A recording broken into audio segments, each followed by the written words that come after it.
no, I dropped something. Ah. Hello, hello, hello, hello. Hello, hello, hello. I didn't say, no, you're good. What's everyone up to? Hello, hello, hello, hello, hello. It's Saturday night. Is it Saturday? It's Saturday. Saturday night. I feel all right. We're all good. All good. There, trying not to drop anything. There we go. How's everyone doing today? Garage is chilly. It is. It's not as cold as it was yesterday. It's actually a little bit warmer than yesterday. Yesterday it was about like 15, 16 Celsius out here. Today, this is what I like. It's according to the thermometer, according to the temperature doohickey and the thingamajig over here, it's 18 Celsius, which is almost 19, which I think is a really good temperature. You put a coat on, you put a sweater on, and it's like, it's cold enough that you want to keep moving, but you're not like cold. So I like it. I like it. Can't believe I found these the other day. I was going through some stuff out here, like you know how you have that pile of stuff, you're like, I don't know what's in that pile. I was going through it. Anchor, when they sent over the M5C, I forgot they did this. They sent me a whole pack of nozzles for the M5C, a printer I gave away. And this whole pack of nozzles is all the same nozzle. These are all 0.2 nozzles. If anyone is in Southern Ontario and happens to need a 0.2 nozzle for an Anchor Mate M5C, don't bother reaching out because I'm throwing these out. What am I going to do with these? Just garbage. They're off spec. They don't match anything else on the market.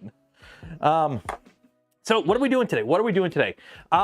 Today we're just going to do a little print and chill because I want to start printer builds next week. So we have some housekeeping to do in the meantime. And by housekeeping, we got to do some final calibrations on this. We're still in the middle of some calibrations. I know, go complete a mission or something and come back and then we'll be done. Recycle what? It's garbage. In the landfill, yep.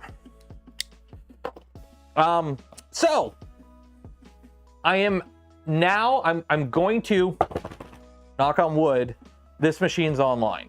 I'm calling it now. This machine's good to go. We printed this print yesterday. It failed, but it didn't. This is an ABS print. This print is very not forgiving for ABS. Simply for the fact that what ended up failing a lot on this were stuff like this. This is supposed to like come up and reconnect. The problem is ABS warps. And basically a lot of, you can see it on, let's see, let me get an overhead camera. Let's get Mean Green online here. I only have 5 streams left till I'm gone for a weekend. I'm only gonna miss like 2 streams for Smurf. Okay, so you can see in a few spots, you can see a line here. You could see lines here. Basically anything that like came off the main body, any minute now, any part that like came off the main body and then reconnected, a lot of them had issues with simply the fact that it didn't line up perfectly. You can see that there. You can see like the mismatch and whatnot. That happens anytime you're printing a material like ABS that likes to warp, or just it goes off and does its own thing. But because it did that's all stuff you can tune out. That's all slicer stuff, right? Minimum layer, support material, changing your fan settings. I just realized this thing actually has injectors in it. They're not in any spot that would make sense, but they do have injectors. Cool. Which means, actually, no, I was like, if I put water in here, will water come out the bottom? But no, I think it's just aesthetic. But anyways, yeah, so I think I'm okay to call this machine online. Now we have to do everyone's favorite thing, calibrate it. And then we'll print stuff. So we got to print some stuff for it. I've got some parts that I want to print for it. And then once we get this going, we're going to start printing stuff for the Deathracer build that we're going to do, because we're building a Deathracer. And I figure out of all the materials to print something that's going to be the crap beat out of it, because it's a Deathracer, why not glass-filled nylon. So I'm thinking we print the entire thing in beige glass-filled nylon. They don't have black nylon. Actually, do I have black nylon?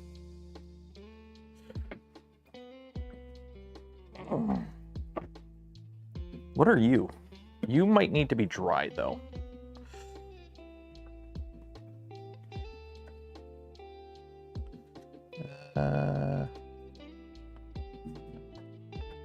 There. Carbon fiber nylon. No, I want to do glass filled. Glass filled is cooler. Oh, that's where that button is. That's how you knock it out. That's right. Yeah, this is just carbon fiber nylon. Yeah, look, it's got a ejector. So you don't have to like reach in to pull it out. You can just eject it. Which I'm gonna have to because oop, wow. Okay, this carbon fiber stuff is really stiff. You get back in there, you lock back up. Oop. But anyways, yeah. So we'll get this guy printing, input shaper, pressure advance, and then we can get that printing. And then for this guy, we'll get the main shell printing. What size is this spool? 3 kilograms. They 3 kilogram spool. So let's do this now. So let's put up printer.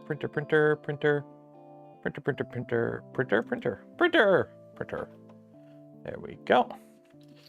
The 1200. It's not $1,200.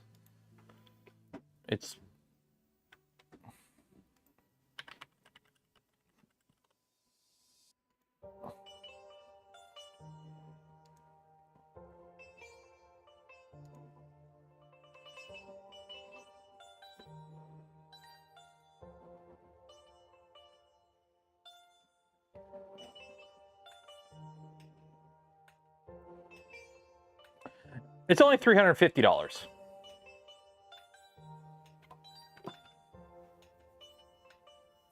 It's not that expensive. It's all this.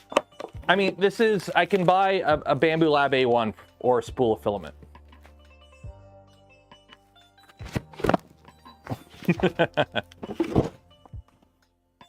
So 3 of these cost as much as like this whole thing. It do be what it is, though. It do be what it is. For those wondering, the Rook is also glass-filled nylon. The Rook is also glass-filled nylon, but this is like not $350 spool glass-filled nylon.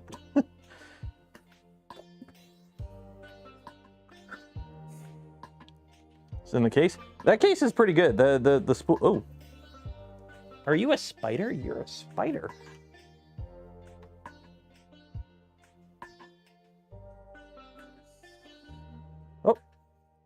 Well, he's on my desk now. Oh well. He's a little itty bitty spider. Oh, here you go. I see you. I see you. Squish, squish, squish. There you go. Now you're dead. Bizek spider? No, it's one of the ones that have like the 2 arms that like go out like this. I don't like those ones. Those spiders I don't like. Okay, so you're doing that. Let's do a input shape. Let's do a wiggle wiggle. Wiggle wiggle.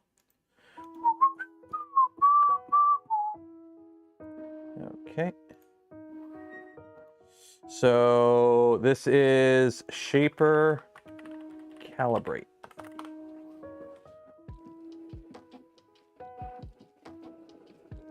Get that off there. Look at it doing his wiggle wiggle wiggle wiggle. It's $350 for the spool. This machine isn't meant for you. If you're like, wow, that's expensive, who's buying that? People are, but it's not people, it's companies. That's their market. They have their market, and also, you know, something like this, filament like this, it's made to a spec.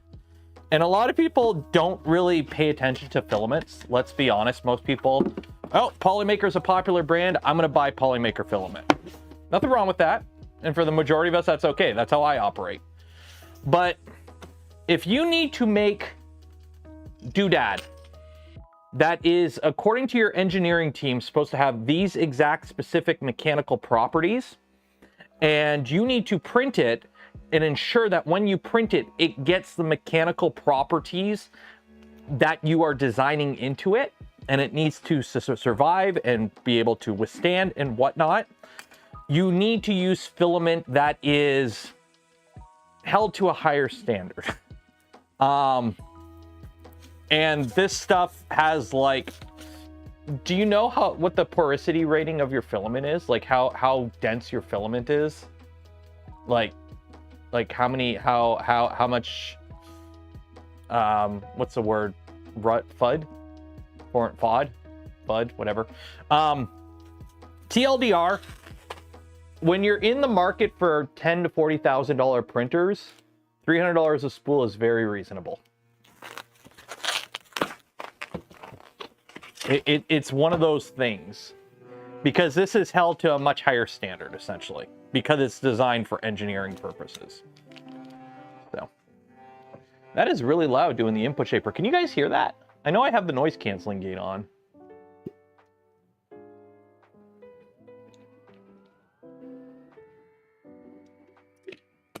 While it's doing that, if you haven't entered yet, every stream we do give away a spool of filament from POLYMAKER.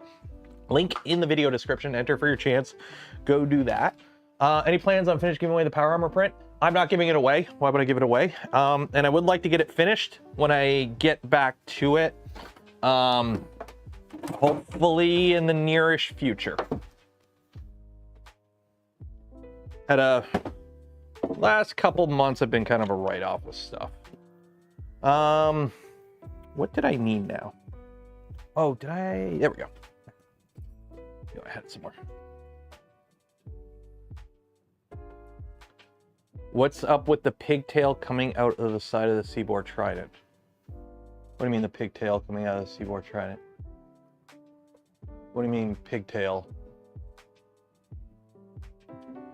Tell me to move my hand. What pigtail? Or what are you?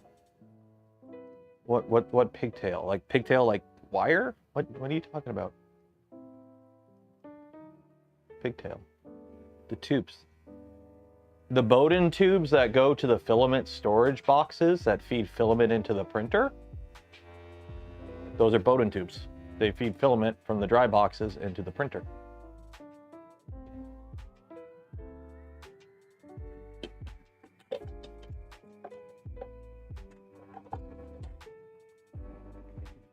I just want stuff with Octoprint and good printers.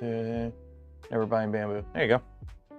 Bamboos are for some people, they're not for everyone. The joys, anyone who tells you that bamboo is the only printer you should buy, if your question is simply, I'm looking to buy a 3D printer, is a fool, in my opinion. I'm not saying you shouldn't buy a bamboo. They are very good printers for certain people. But if you make a Reddit post going, hey, I'm looking to buy a 3D printer, what do you recommend? And the first reply is literally just someone saying, just go buy a Bamboo A1. They're an idiot. You going, I would like to buy a printer is not enough information for somebody to tell you any specific printer. And if they're giving you an opinion, that's fine. But if they just simply go, just buy this printer without giving any justification or reasoning, don't trust their, don't. There is more to buying a printer than this just happens to be the popular one. Not saying it's wrong for you. I'm sure it's a great printer, but I know a lot of people like them. But they are not the printer for everyone. There is no printer for everyone. That's like, yeah, that's like somebody saying, I'm looking to buy a car. Cool, buy a Honda Civic. No. You know what the Prusa cult does?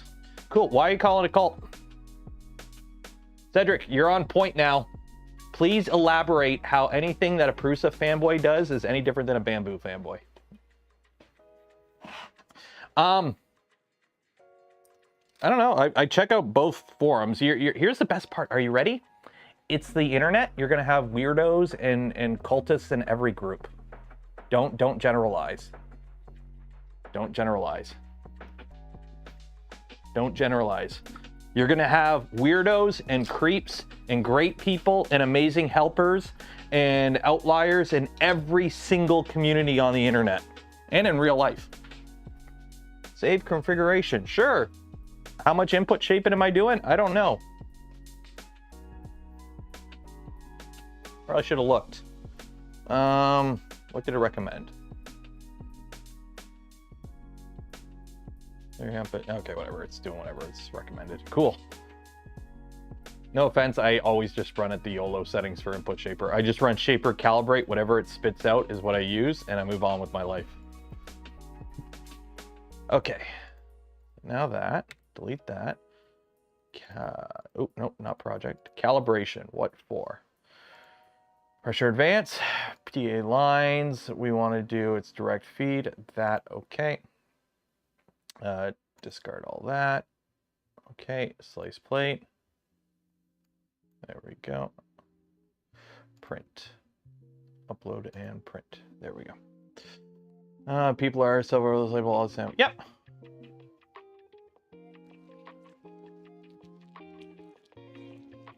But yeah, it's quite simple. If you go like, yeah, I just don't like the whole jump to a conclusion type answer because I believe there is more nuance to this field. It's like hardware tools. You get Milwaukee and DeWalt fanboys and all that. It is what it is. But I believe there is no best printer for everyone. There are printers out there that are very good printer options for a lot of people. Okay. Like, for example, hey, I'm looking to get a printer. Cool. I'm looking to get a cheap entry-level machine that's very simple and easy to use. Okay, that's enough things you've given me. Bamboo A1. Oh, what's that? It's going to be at a dormitory where you don't have internet access. Okay, maybe don't get a Bamboo. It's going, I need it for a business, and oh, I'm not allowed to connect anything to the Wi-Fi network. Oh, maybe not. Or, you know, hey, I need to be, I'm taking this printer with me. It's going to be in my cabin. Okay. It's going to be in your cabin where, like, because you live in the woods. Okay. You live in a cabin in the woods, right? Hopefully Sigourney Weaver ain't messing with you, but you would probably want something that you can repair on your own. There's a lot of variables. There's a lot of variables. Yeah, get a positron if you got a cabin. Okay, how's that coming along? That's heating up. Good, good. Okay. So, fun fact, I don't think these are resealable. These ones are not resealable, which sucks.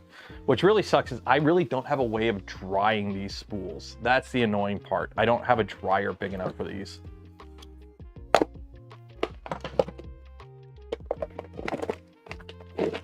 SV08 Mini. I mean, best case scenario, it's hopefully it's got better QC than the SV08. Best case scenario, it's a V0 you buy. It looks interesting, but hopefully it doesn't have the same QE. What's an SV08 Mini? It's an SV08 Mini. It's Saval's V0 clone, essentially. Let's no ifs, ands, or buts. If the SV08 is a V2 clone, it's Saval's V0 clone. You know, it's not a clone because there's no parts commonality. Look at that. Has batch numbers on it. Batch numbers. I'm hoping this is good to go out of the bag because I do not have the way to dry this. Can't touch one on stream, okay, but are you supposed to use a pew pew to open vacuum seal bags? We are not. In case you haven't noticed, I haven't done anything pew pew, even Nerf pew pew related in a little bit. That whole almost losing the ability to make a living kind of spooked me, not gonna lie. That was like one of the first times I've had a oh shit moment as a content creator on this platform, is me going, wow, that's how easy it is to lose my entire source of income. That was not fun, by the way. What kind of filament? Glass filled nylon.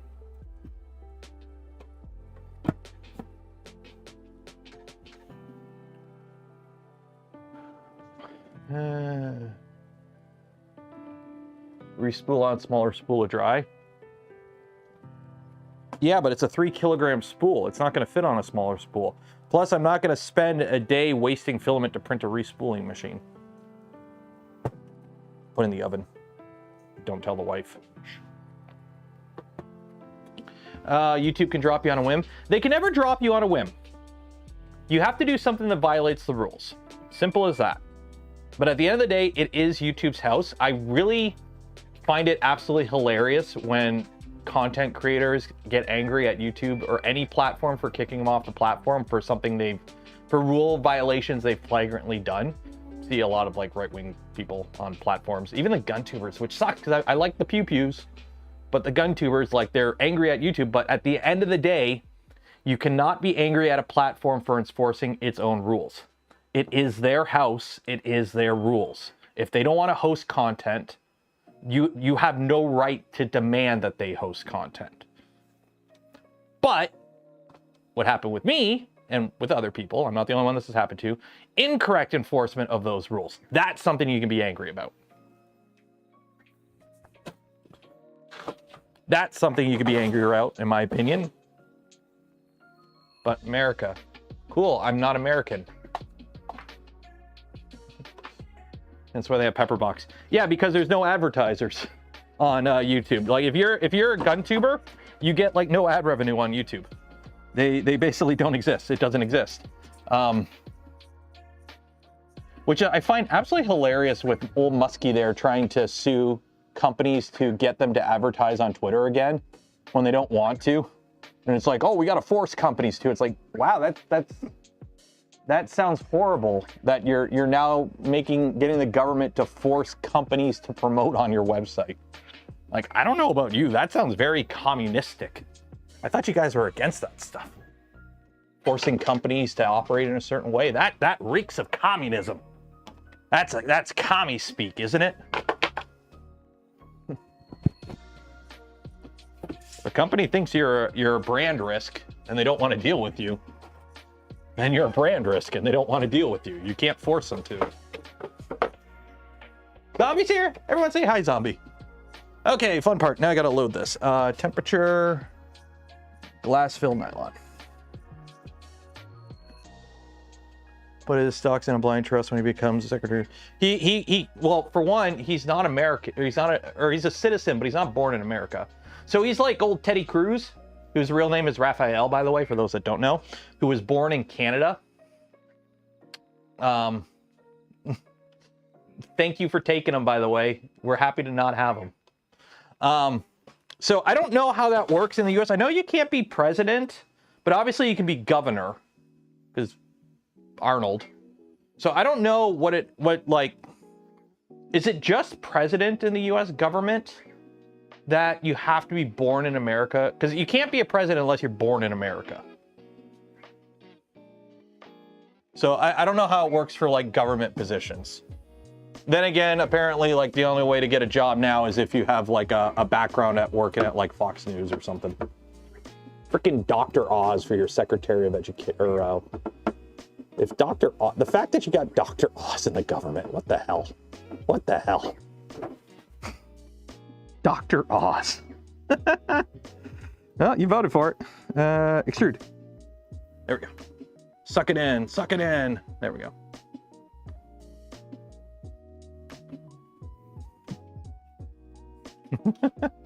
Please take back Celine Dion. Hey, Celine Dion is a national treasure, and do not include her name with that other guy in the same sentence. Celine Dion is a treasure.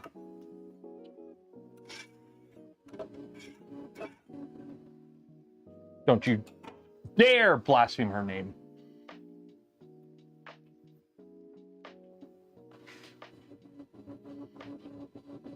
Oh, there it goes. Oh, that's some old filament. There we go. Get out the old stuff. Burn the old stuff out. There we go. Okay, temperature, cool down.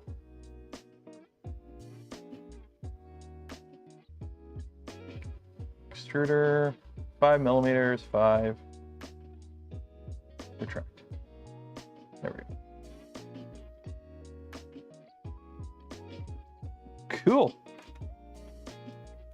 Okay, so that's that.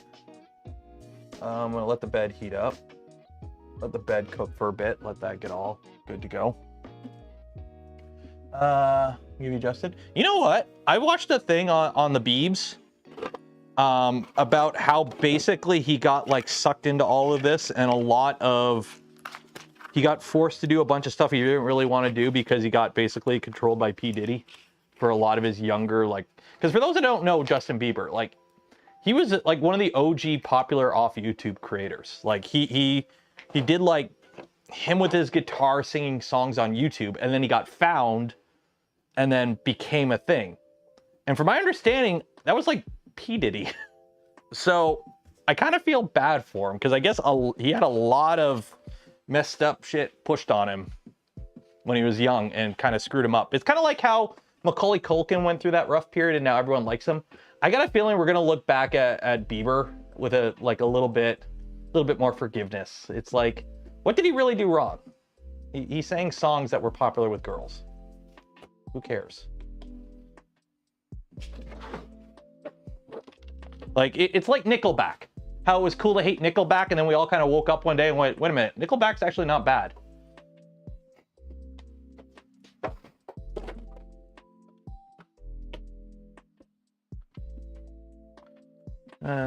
Yeah. I'm gonna keep that box. Okay, let's see. What do we got here? What do we got here? Input shopping. Show me your input shopping. Hot. Somebody tell me, which value do I go with? Which value do I go with? Hot.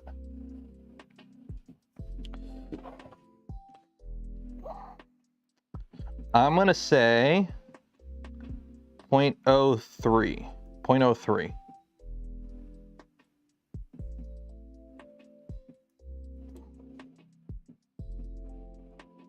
.036. What value do we have already? 0.036. Machine. 0.036. Save and restart.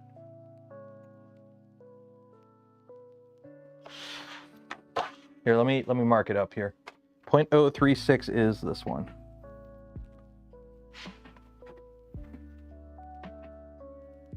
So that's 0.036.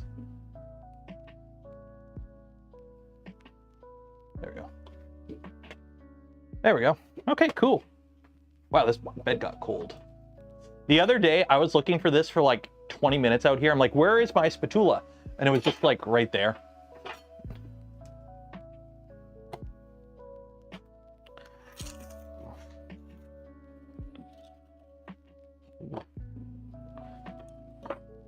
Okay, so now let's unload this filament. So move, home all. Also, yeah, having those fans in there, having the fans in the back for the air circulation, is about an extra 5 degrees Celsius in chamber temperatures. Because I did a print in the morning. I did a print in the morning, and it was 51 degrees Celsius inside the chamber. And then we fixed it during the stream. We got those fans running again because I swapped them out. And then I did that print, and during that print, the chamber temperature was about 56 degrees Celsius. Now I have gone over 60 in the chamber here, but that was when it was also really hot in the garage. So like the garage ambient temperature was like 30 degrees Celsius or high 20s Celsius. And then this chamber was getting to close to 60 Celsius, like or just over 60. But now that it's a little cooler in the garage, it's sitting mid 50s, which is still fine for ABS. What do you think about setting PA per different filament type? That is something you should be aware of that could play into it. But we're talking margin of error. So what I mean by that is it's input shaping is kind of input shaping, pressure advance, all those settings. It's kind of like a hump. Let me here, we'll do some art here on the back of this Tech spool filament. Okay. So what I mean by that is okay? This is horrible printing. So if you have everything perfect, you're there, okay? But if your settings are off a little bit, you might be here. You might be here. You might be here. But you're still pretty good. You're still above baseline. So what that means is, like, if you print something on a machine and you have it tuned for ABS, your pressure advance is tuned for ABS, and then all of us, why is it green? Because it's broken, and I know that it's broken. So what do I mean by that? Well, it's quite simple. If you tune your printer for ABS, right, like this guy is, I did pressure advance tuning with ABS, and then I feed it PLA. Odds are, will I get the exact same setting? Will it be as clean? Probably not. Different densities of material, and they flow differently at different rates. But I'm probably only off a little bit, one way or the other. I'm ever slightly too low on the pressure advance, or I'm ever so slightly high on the pressure advance. Which means, you know, if we look at our handy dandy chart here, you know, instead of it being, you know, this clean line, it's this line, which isn't as clean, but it's still better than no pressure advance, if you get what I'm saying. So if you're like super OCD about it, then yes, you could go through and you could tune different values of pressure advance. You can also tune different retraction values, different extruder settings. You can do that, and then you could save them in your profile for overrides, so that, you know, when you decide to print this one material, it overrides your stock settings. But usually what I end up doing, and this has never really served me wrong in all my years of 3D printing, tune the machine for what it's going to be eating the most, and then just move on with your life. Simple as that. Like, okay, I tune this for, you know, Polylite ABS. Well, I'm about to put some Soraya carbon fiber ABS through it. Will I get the as clean of a result? Probably not. But is it close enough I'm probably not even going to notice or care? No. But if you're like one of those people that, like, you know, you've made a YouTube career off of, hey, I print really cool things and they all look amazing, then yeah, maybe spending that time dialing in the settings, or you know, that's your thing, is I'm crazy about perfect printing, and you take the time to tune it all in. To each their own. Find what works for you. But what you should all do is say hi, Steve, because Steve's in chat. So let's get this unloaded. Let's get this unloaded so I can print the parts that I need, so I can make the printer work betterer. Tip tuning. Go. Unload that. You go back here. Should open this up so I can actually pull the filament out of this. Again, Soraya. How is Soraya the only ones that put this little thing on the edge of their cardboard spools? I gotta talk to Mark to figure out what this is, how they do this. Because if it, like, I think this is a paint. Because I don't see any tape lines. I don't think it's tape. At first I thought it was tape. But like, if you could have like a little jig that you just put like a little bit of like a paint in, and you just kind of roll your cardboard spools and you let it dry for a bit. Because cardboard spools are awesome until they suck. And anytime you have to like roll them on edge, they suck. But just to put it in perspective, yes, there are different weights on the spools, I know that, but this is like a default POLYMAKER. Okay, and this is a Soraya. Get way more slippery. Way more slippery. This spool is probably tangled to shit. I'll deal with it later.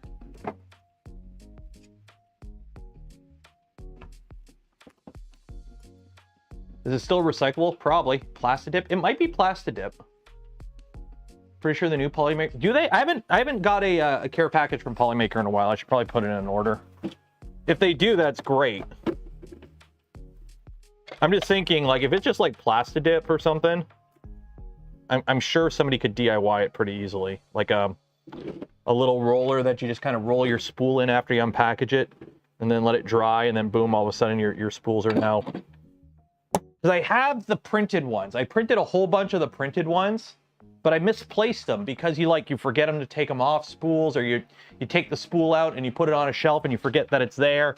And all of a sudden you're like, where did all my little things go? And you're like, oh, well, this sucks.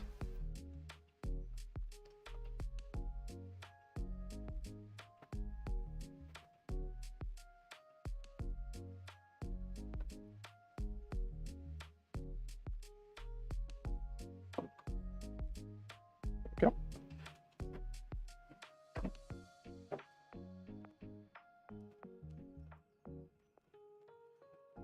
Can't believe we got, like, in 2 weeks I'll be back in England. Back in jolly old England. Chip cheerio. 2 weeks. Jeez. Also, there's a volcano exploding in Iceland right now, and it's apparently right next to the airport. So that's something I got to worry about, unfortunately, I think. Load. There we go.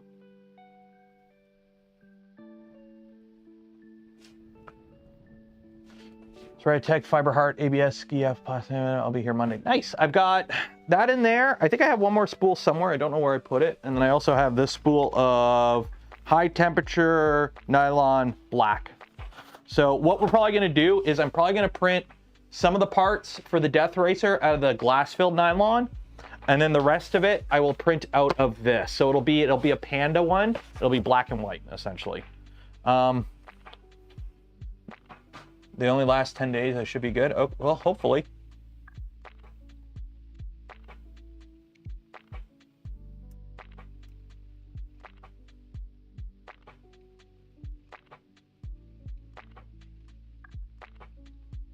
There we go. Okay, cool down.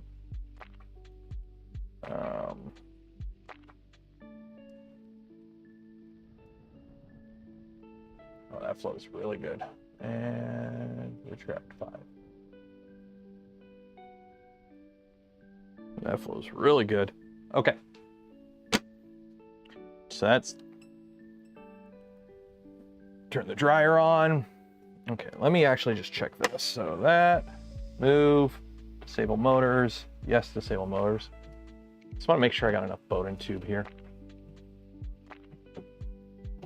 No, I don't. There we go.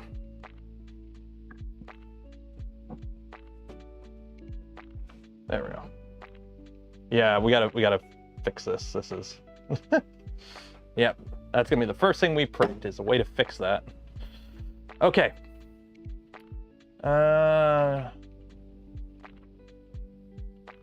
Is resin like a liquid you pour into a paste? No, like resin printing? No, resin is like a liquid. It's like a soupy resin. It's like a soupy, it's like thick water. It's thick water. But it's exposed to UV. It's not a paste. It's not a paste at all. Okay, let's do some printing now. Let's do some printing. So delete that. Okay, so we got some things to print, some community stuff.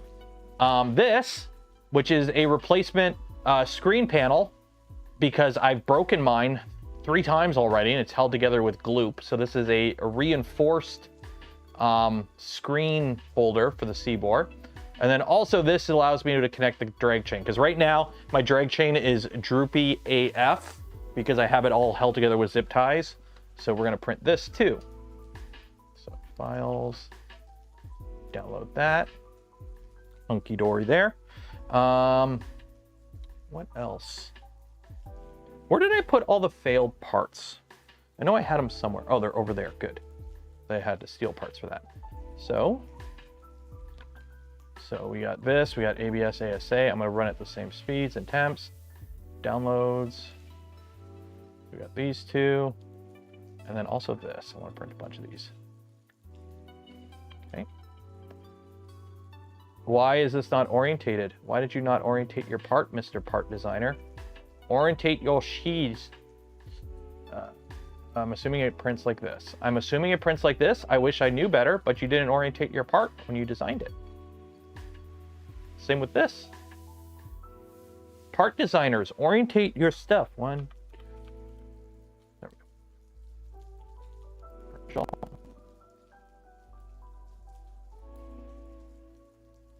There we go. Okay. That should be good there. So we're going to print this with Voron spec, ABS, ASA. Good to go. Benny's out. Bye, Benny. Sleep well.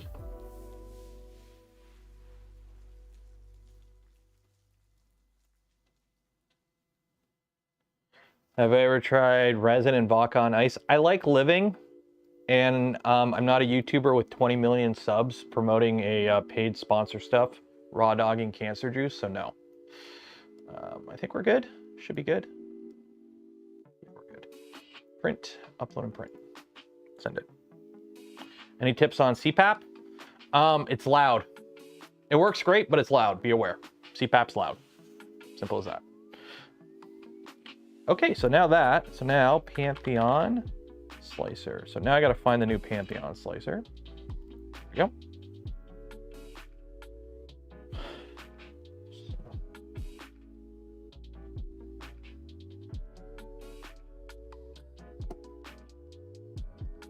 Even with a muffler, I yet to use a muffler that quieted it to the level. Well, to be fair, I haven't used mufflers on any of my CPAPs. They're all out here in my garage where I don't really care about noise too much.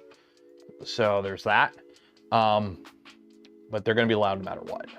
So this is, nope, not glass filled.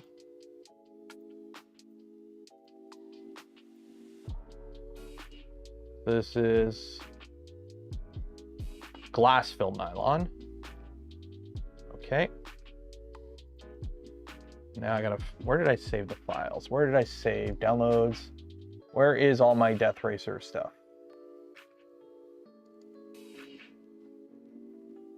Be the lower half. Okay, I'm assuming it's one of these. This guy.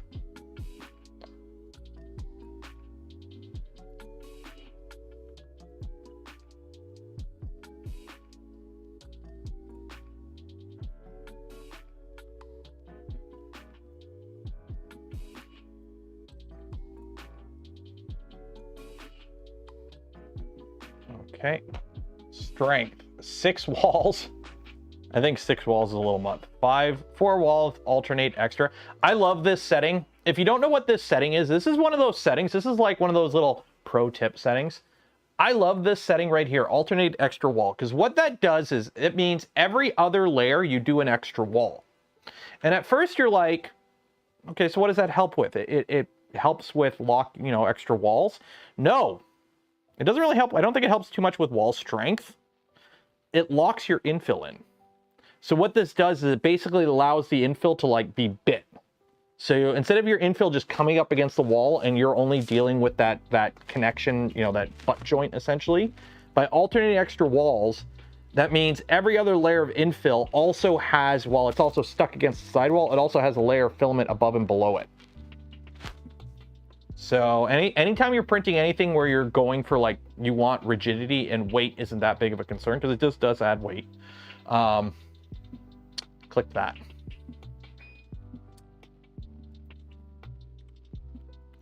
Go with Voron settings and cubic, my beloved.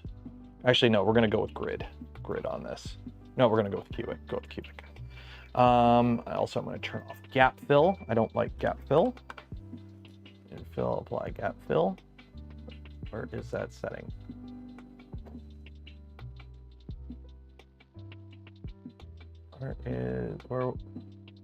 Nowhere, good. Okay, slate.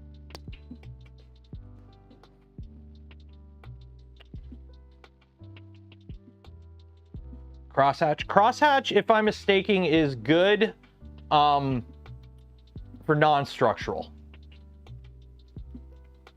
If I remember correctly. If crosshatch is the infill pattern, I think it is.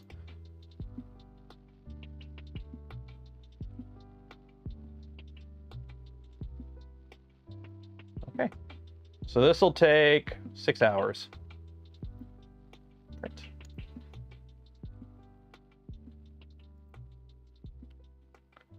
Ever used PETCF? I haven't used FlashForge PETCF, but I have used PETCF before, and it's a nice material. PET, yeah. Printed out a Polymaker PA6. It's held together for rep. I'm hoping this one I won't be bringing. So this one I'm not going to be bringing this to Smurf. I might build it before Smurf. I don't know when. I would like to get everything printed over the next week or so that this could be like the Saturday night build stream type stuff. But the plan is I'm not going to be bringing this because I don't, when I fly very light. I don't have room to bring a Deathracer, whatnot. But the plan is for this, what I want to do is build it up and then take it apart and just use like the main body of it, not like the whole jousting portion. Basically, I want to use this as a platform to put different stuff on. I want to build a turret with that shoots like gel blasters or something.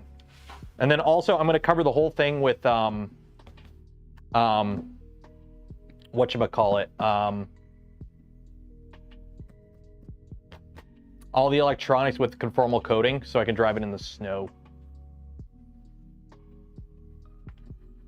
You are not sticking. What's going on here? Or are you sticking? I can't see. Are you extruding? What's going on here?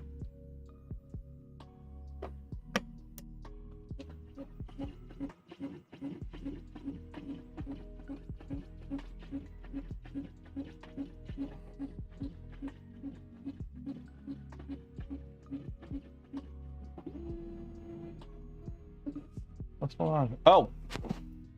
Oh, fun fact. Filament extrudes better when it's not broken in the filament tube. Oops. There we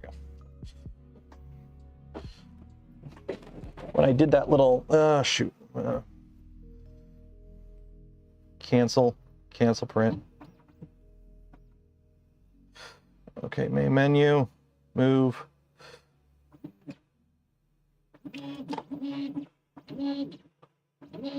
Okay. Move the Z down.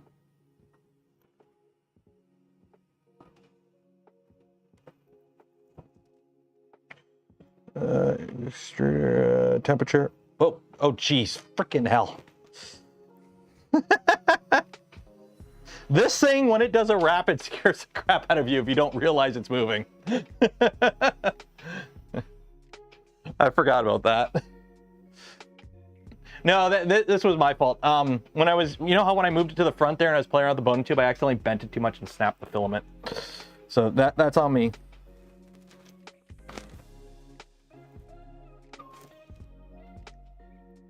Oh, it's jammed. 1 second. Yeah, no, you're jammed. What's going on here? Ah, shoot. I think it's gonna be a nightmare to fix now.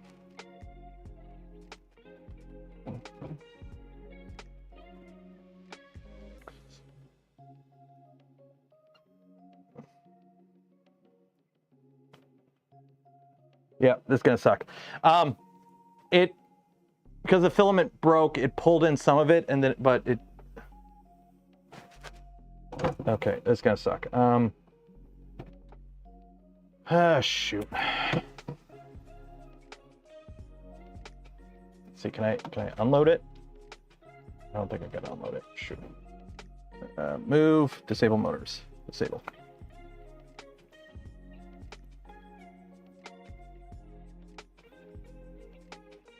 Extruder is still moving. Come on. Disable motors. Accept.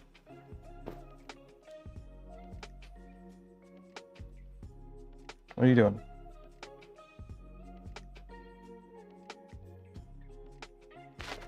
There we go. Okay, now I gotta play with this. Shoot.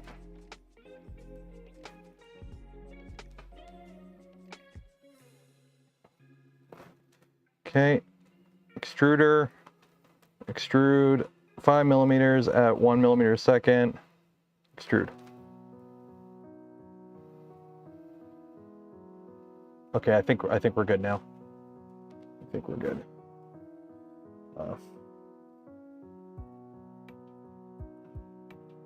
Okay, we're good now. We're good now.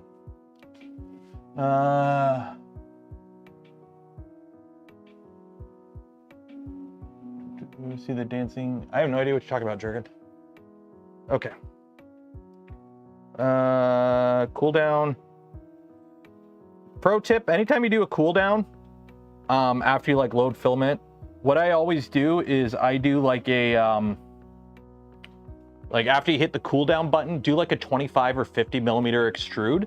That sucks a lot of heat out of your hot end, because it acts like a heat sink, sucking the filament out. And then what I do is I do a 5 millimeter retract. So that way, when it goes to actually do the proper heat up process and whatever to print, you don't have as big of a booger. I'm a firm believer you really don't need a filament wiper on a printer, as long as you have everything calibrated properly. What's going on here? Canceled. Why are you canceled? What's going on here?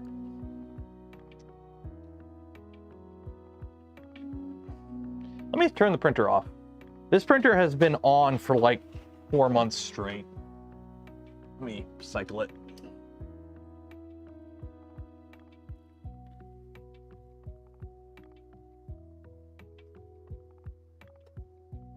Gave me a homing error, which it shouldn't have. Okay. Print, print, print. There we go.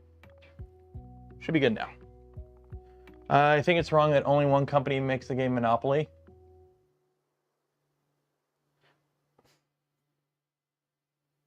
If more than one company was making the game Monopoly, then it wouldn't be a monopoly now, would it?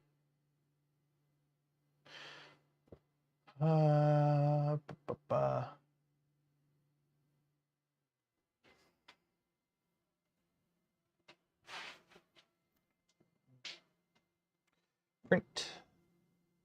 Frame. Print.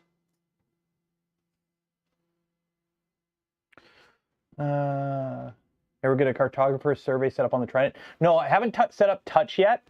I want to get it running. I want to get a bunch of hours on it before we fiddle with that. Also, apparently, it really does need a wet nozzle wipe for it to work. But here's the thing. I want to put as many prints on this as I can with the stock setup to do a baseline to go, is it worth upgrading? Like, because here's the thing. I'll be honest. I haven't had any first layer issues at all on this machine so far. So it's kind of like, I know tap is more accurate, but right now I'm not having any troubles with the current setup. So if I'm not having issues with the current setup, what is upgrading to a better setup than a setup? Like, if you have a setup that already works and you have no issues with it, then upgrading doesn't buy you anything. John, that's the best advice in the world for somebody in 3D printing. Just skip the first layer. Just start on layer 2, and then you never have to worry about layer 1 problems, right?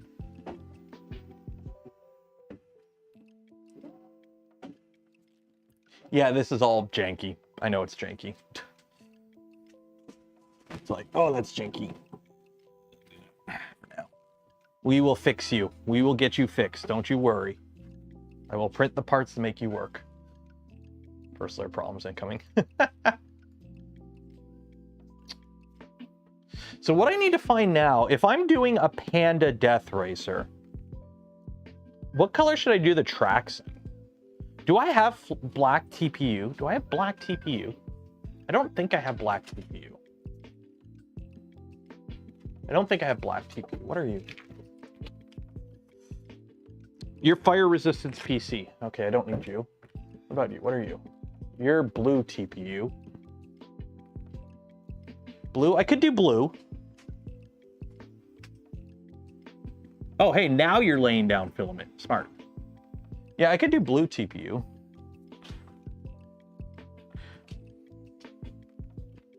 Could do blue TPU. Let's do blue TPU. Let's do that blue TPU you do. Prusa time! Why Prusa time? Because why not? How does it handle TPU? We'll find out. Let me see, what else do I have? What else? I'm pretty sure I could have sworn I had... I do have black TPU. Oh, no, I got gray. Perfect. I do have gray TPU. We'll use gray. Gray TPU. I knew I had dark TPU. I knew I had some. There we go. Fibrology.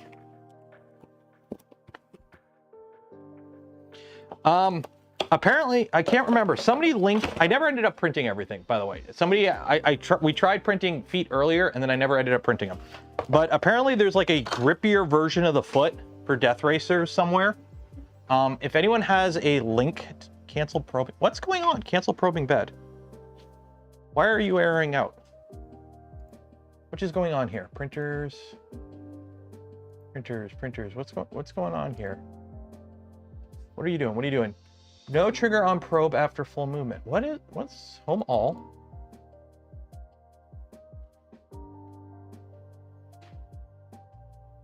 What's going on here?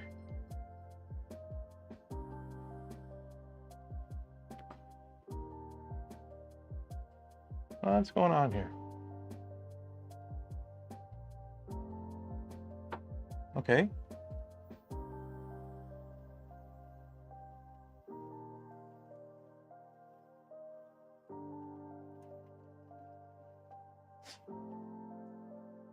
What is going on here?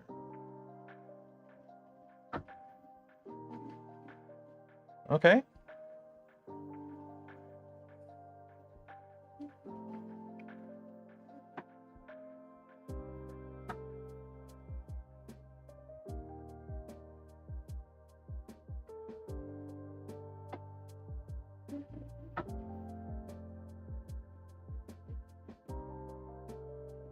Heating nozzle to probe temperature.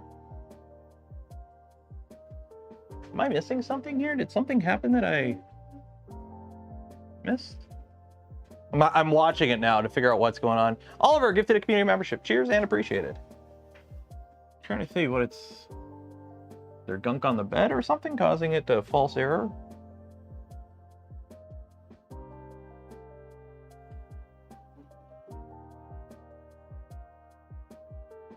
Okay, 240 on the nozzle. Stabilizing. How are you doing? You know how I said that the first layers on this I didn't have any issues with? Now it's a little too close. Okay.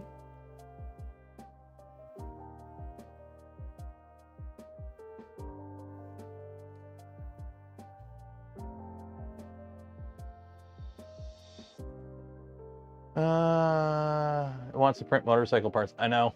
The gremlin left the seaboard. I know. Well, you want to know what's funny? Both the printers down here don't work right now. I don't know what happened with the VZBot. I tried to use it the other day. It's just not booting up. It's not connected to the network. Something's wrong with the Raspberry Pi on it. I don't know what happened. And the Magneto's been waiting on upgrades for a while that I haven't bothered to do. So this bench is cursed. This bench knows. Oh. Nope. Yeah, that's a crash. What is going on here? That's a crash.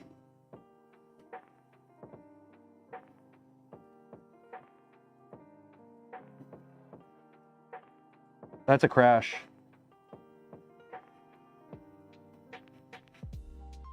It just had negative China into that. What is going on here?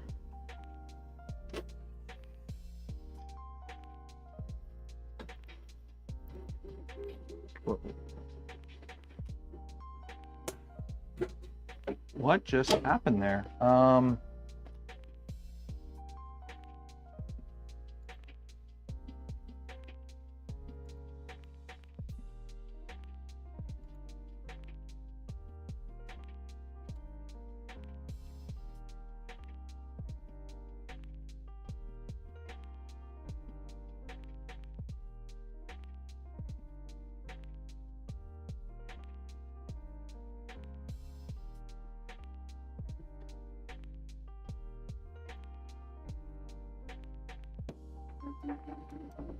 Yeah, the nozzle probe ain't reading.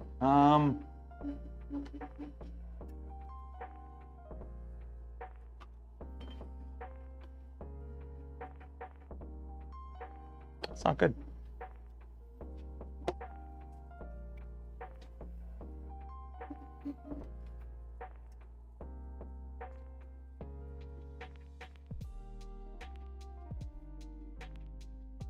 That's really weird.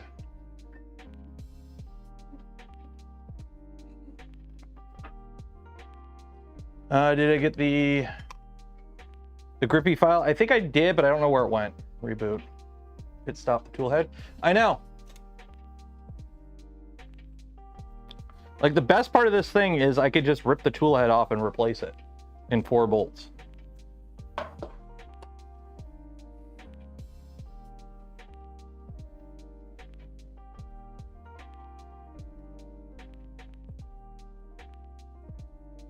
Connected to Pantheon HS3.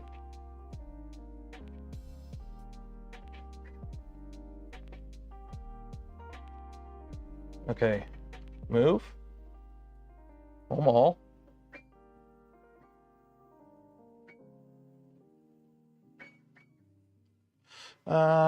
Pit stop. Howdy everyone, what are we printing today? We're trying to print a bunch of stuff, but somehow my Pantheon just decided that the nozzle probe is not going to work anymore, and I don't know what happened.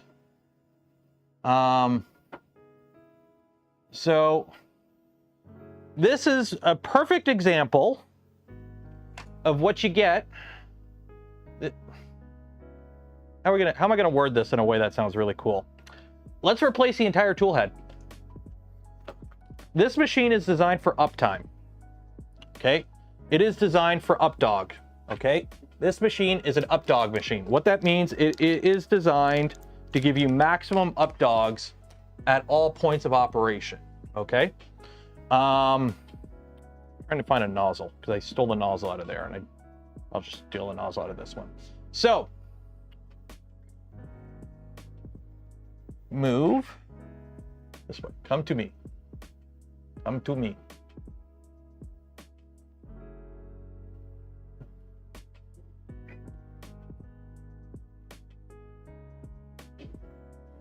I can't move anymore. Cool. Okay.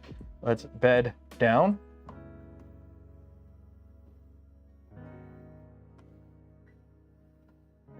Okay. I have never done this before. Let me just make sure I have the right size Allen key. I do. Okay. So this is something I have never done before. I have no idea how complicated of a process this is. I'm going to swap out the entire tool head on this machine to see how quickly we can get this back up in operation. Because this machine is designed for high throughput. And not high throughput like printing fast, as in maximum uptime. I just bought this machine because I use it to print parts for NASA. The government needs its money machine doing its something, okay? Oh no, I came into work, it's down. I don't know what's wrong with it. YOLO, let's get this bitch back online. Somebody start a timer. I'm not even taking the filament out. Turn the machine off. This part's gonna be annoying because I don't have room to open the hatch all the way. So let's see. So machine off. Disconnect power. Come on. Come on. Okay, so we disconnect the CAN bus cable. Take the filament out. Okay. Let's see.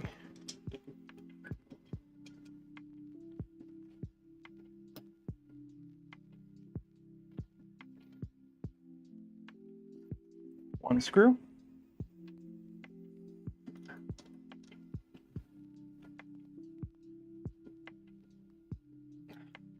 I need a bigger screwdriver. Let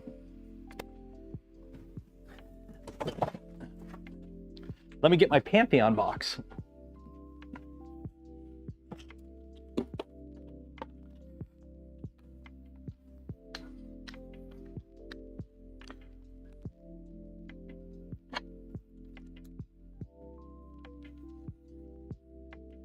How many newtons do I need to torque this to? I don't know.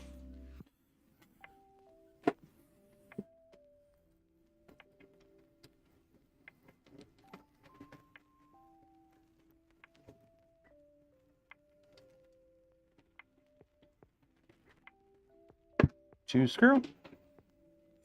where are the other screws at? 3 screws is down here. I can line it up.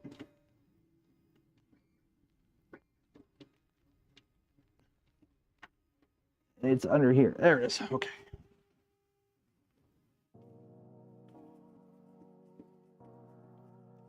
Okay. Someone look up what the torque rating is for M5 screws. Or are these M5s or M4s? M4s.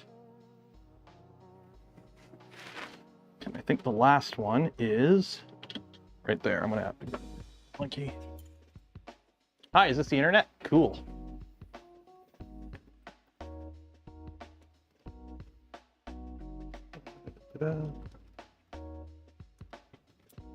Trying to.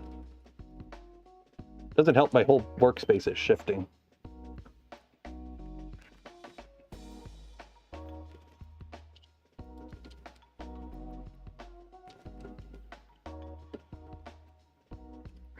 Okay. Old tool head out. Here's the whole tool head. Now I need. So they give me a nozzle changer thingy? I don't think they did. Yeah, it's not a nozzle changer. Is this the nozzle changer? I need to swap the nozzles.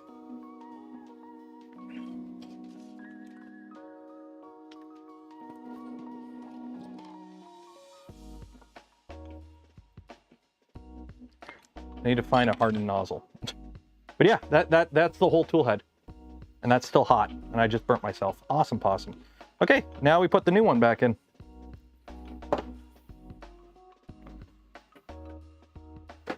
That hurt. I'm gonna put that Allen key. Nozzle is 1.5. Oh, I know nozzle torque. Problem is I gotta find a hardened nozzle to put in this. And by the way, for those wondering, there is dowel pins for alignment. So it's not like you're just relying on 4 screws. There actually are dowel pins in here that help with alignment to ensure that you have this all lined up properly.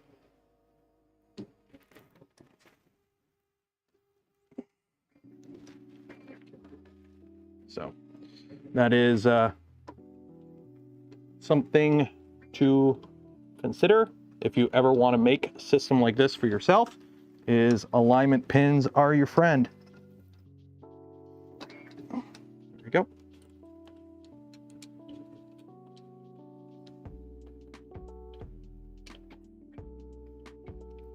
Okay, put one screw in, clip the tool head back into place. Other screws back in. So how much torque? 1.27.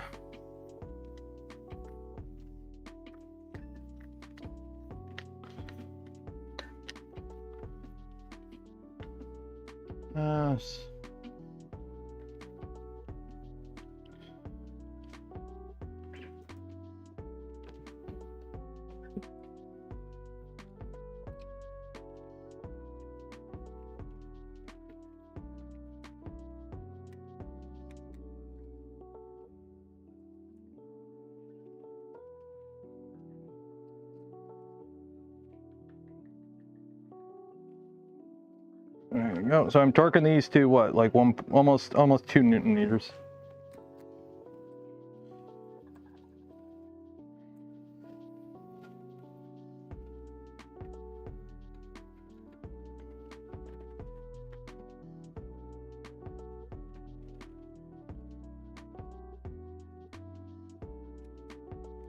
There we go.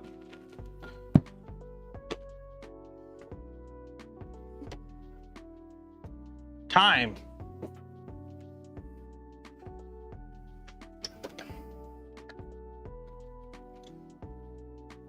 So yeah, that's the fun part about, like, yes, it is an expensive machine. How many printers do you know you can replace the entire tool head with 4 screws? And that's 6 minutes, and that's me looking for stuff. Imagine if I had everything ready and I knew exactly what I was doing. Like, I didn't just change out the nozzle or the extruder. I changed out the whole flipping tool head. I'm just hoping it boots up right. Yeah, it boots up fine. And now I got to figure out how to get this nozzle out of here. Where is my nozzle? Oh, I'll just use it. Prusa XL. Well, the Prusa XL, you're changing the entire tool head. Oh, wow, this is...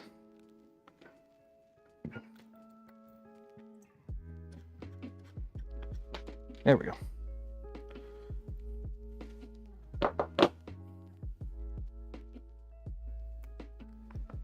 This nozzle has seen much betterer days. Okay. Now, did they not give you a... Oh, wait, maybe it's in here. Let's come out. Oh, that's a solid piece. Okay. Could have sworn they gave me a nozzle wrench. Because it's got a little torque thing here. But it's not for nozzles. I was hoping they gave me a little nozzle torque thing for this. I don't know where my actual ratcheting one went. I can't remember if I brought it downstairs or if it's out here. I don't know where my little ratcheting one went. I don't know where it went. Wait, no, just the nozzle. I just gotta move the nozzle over. I'll just do it by hand, whatever.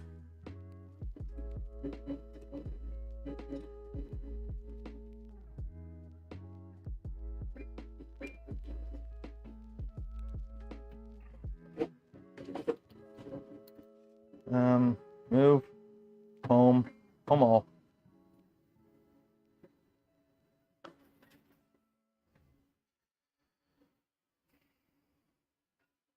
Change a Voron stealth burner with 2 tools. You can't just change a stealth burner with 2. The stealth burner is a pain in the butt to change out the tool head because you have to take off the front face, so that's 4 screws, and then 2 screws to take the extruder off. And then if you have any of that other stuff, you have to unconnect it all and everything. This was an entire full tool head replacement with 4 screws. So controller board, hookups, everything, 4 screws.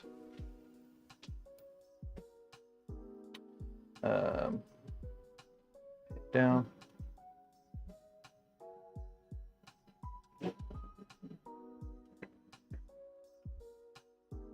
Going bed up right now would literally just look like sever my arm, probably. This.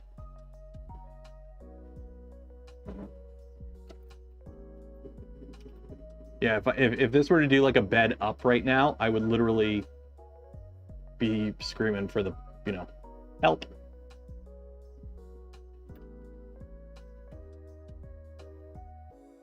Okay, that nozzle's tight. Okay. Let's temperature glass fill nylon. Heat this up, get this loaded, try printing. So, well, if anyone wants to see what a Pantheon tool head looks out after a couple 100 hours of printing, there you go. I don't know why the nozzle probe stopped working. Interesting. I don't know why.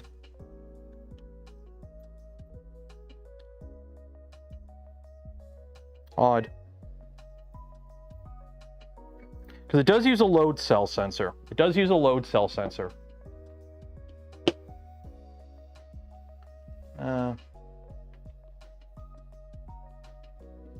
No, 2 months. Any updates on the Trident all at once? 2 months. Oh, 2 months of updates on your Trident all at once. Ooh, send it. Okay, let's see here. So now we pull you out. Put you in there. This nozzle is probably going to smell stinky for a little bit because it's a brand new one.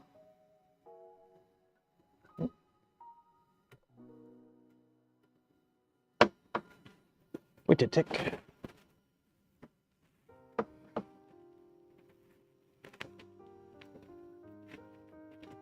There we go. Okay, let's see here. Extruder. Load.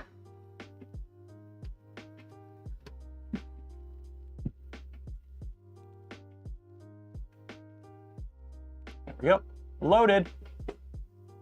Temperature, cool down, extruder, 50 millimeters at 5 millimeter extrude, and then 5 millimeter retract. There we go. Close that off, print, print, print. Off we go, back in business. Yeah, I don't know why that stopped working. I'll fire off an email to my Pantheon contact, be like, hey, so this happened.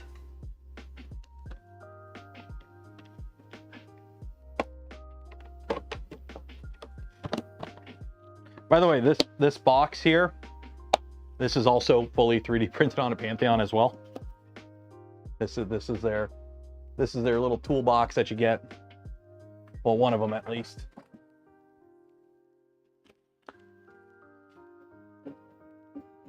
Oh, that's printed beautifully. And how's this coming along? Okay, that's heating up. Okay, now let's get back to this guy. Back to where we want it to be.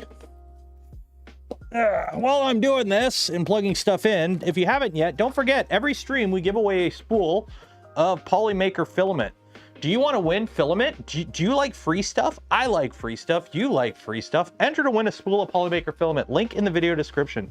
Enter for your chance to win. Do this now. Also, if you want to help support the channel, the content I create, and the things I do, check out the links in the video description. Affiliate links don't cost you anything extra, go a long way in supporting the channel. Also, I need to start reaching out to companies coming up on the end of year thingamabobber.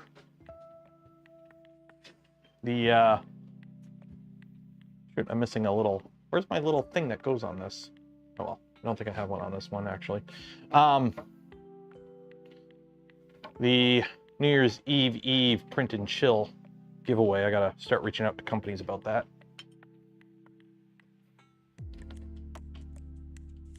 Garage moisture is always accelerating corrosion in the fall as part of lathe maintenance, rust spray proof, everything. Yeah. Drunk giveaway. Well, if you're new to the channel, or you've only, like, if you're new in the past little bit, every year, or the past 2 years, it's been a thing when I do a New Year's Eve giveaway live stream. I don't like giveaways. I know we do a filament giveaway every stream, but that's kind of like a little post-stream treat. I'm not a fan of relying on giveaways to get people in, but I do like doing giveaways on occasion when the time calls for it. And I think New Year's Eve is a perfectly cromulent day to do it. So I usually reach out to a few companies and get some stuff to give away. When the Prusa build begins, I don't know. I got to figure out how to build it in a way that'll be fun to do on stream. The problem with the Prusa, for those that don't know, it's a Mark III, or Prusa Mark III to a Core XY conversion. There's no like manual for it. The only instructions are videos, and trying to follow videos while also live streaming is horrible. So I got to figure out how I'm doing that essentially.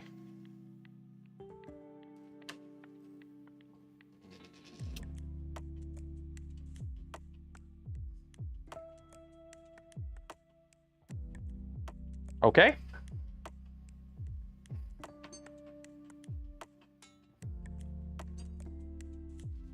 Let's load some flex.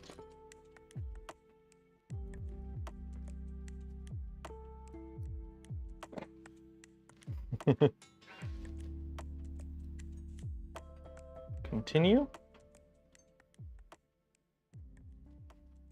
What are you doing? So you're heating up right now, so we're good there.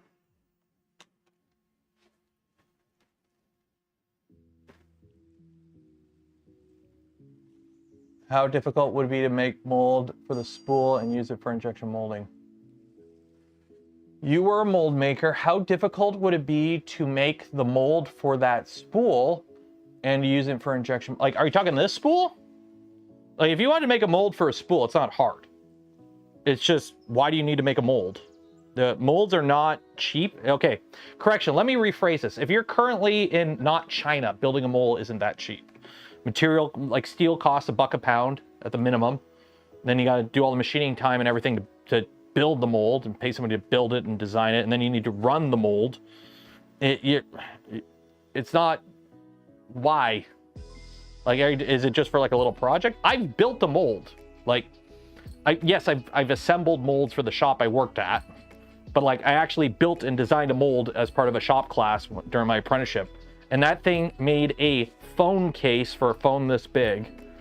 That was like one drop, a few ribs, a couple pins, and that thing weighed 80 pounds. And it took me like 3 months. Now, granted, it was 3 months of doing it in shop class 1 night a week, but still. How else would that? Well, I mean, this is made on, yeah, but this is a company. This is a company getting this. Like, yeah, this is injection molded. This spool is injection molded. But that's a company doing it. Like, were you asked? I don't know. What was your question though? Like, is this something you wanted to do, or you just wanted to know if this is injection? Like, yes, this is an injection molded spool. So is the spool holder.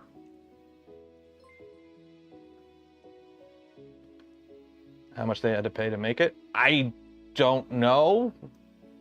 It depends. Okay, you want to know? The mold to build the front fascia of a Tesla Model 3 cost $800,000. There's a baseline for you. The mold to, you know, shoot the screwdriver might be like $30,000, but that's North American prices. China is dirt cheap, but the molds are shit, and they might not live as long. Like,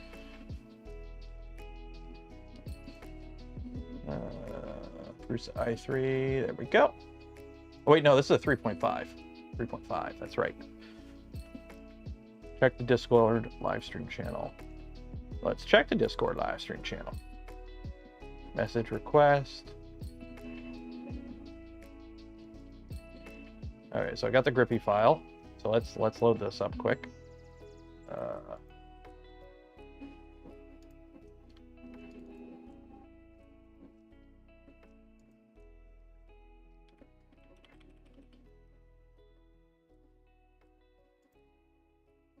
One second here. Oh, we got 1, 2, 3, 4, 5, 6, 7, 8, 9, 10. There we go. Okay, where is the Discord channel?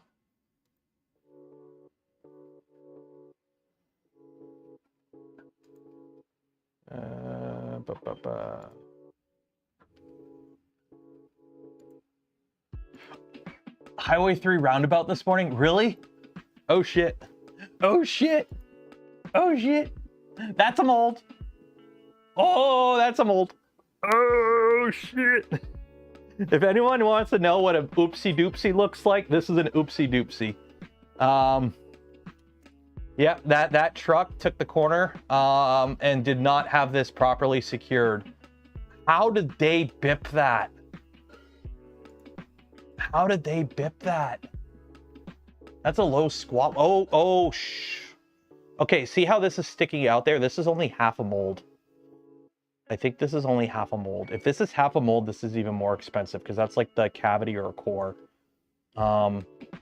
It could be expensive. It's more the pain in the ass. Like this is steel. It takes actually a mold in this state is not finished. This was probably going to and from shop for either handwork or machining or something. So this is probably only like half a mold. Durban gifted 5 community memberships. Cheers and appreciate it. And Jason, did the touch formate help you? Touch formate help you? What? But thanks for the $2. What's the touch formate? What's that? But yeah, so okay. That's my UPS driver. Sorry. Okay. I want to get into a conversation about this, but I know it's gonna get. When I used to work in the shop, okay. Yes, that's correct. Yes, return. When I was the afternoon shift supervisor, which was my job at the shop for a while, I would be in charge of loading and unloading trucks. So a truck would show up, I would take off the stuff off the truck, or I would put stuff on the truck to ship. And rule of thumb was, don't touch. We put the mold on the truck. The driver is responsible after that. Don't ask me how to secure your load. I will point out locations on the load where it's like, hey, please don't put chains here because you can damage stuff. But how you chain your shit down and how you secure your load is your own problem as a truck driver, okay? I am not responsible for that. My job is to put it on the truck. You secure the load because you're transporting it, and then I take pictures of it before it leaves. So that way, if it shows up at the destination, it's beat to shit and it's not in a good condition, I can go, see, it was good when it left here. So the problem is with that is, this is a touchy subject. The last couple years I was in the shop, we would get drivers that were not skilled. A lot of trucking companies changed to newer drivers that did not know what they were doing. They were woefully untrained for what they were doing. And then I would have to tell them how to chain their load down, which I did not like doing. But when you put 50,000 pounds on the back of a truck that's going to be driving all the way to Mexico, and you see the driver put 2 chains on it and a strap and go, it's good. No, dog, that shit ain't good. Because this is what happens when you improperly secure your load. Rule of thumb is the chains on a truck, each chain is good for 10,000, plus give it an extra. So when you see a 50,000 pound mold held on with 2 chains and a strap, one, you don't even allow straps. Straps are, no. Straps are death. You use chains. You secure it with chains and you go 1 extra. So if it's 50,000 pound mold, use 6 chains. But oh my God, the stuff I saw. The stuff that would show up and I'd be like, you are lucky this is still on your truck. As a former truck driver. Yep. And the worst part is, like, I had drivers from certain companies that I loved. Like, they were great drivers. They were always on time when you showed up. Like, if they showed up and there was somebody unloading already, because our truck, they would only hold like 1 truck. As I was unloading that first truck, they were out in the parking lot undoing everything, getting it ready so that, you know, when the door opened, they could drive in and I could just pull it off and off they go. It was great, paperwork all in order.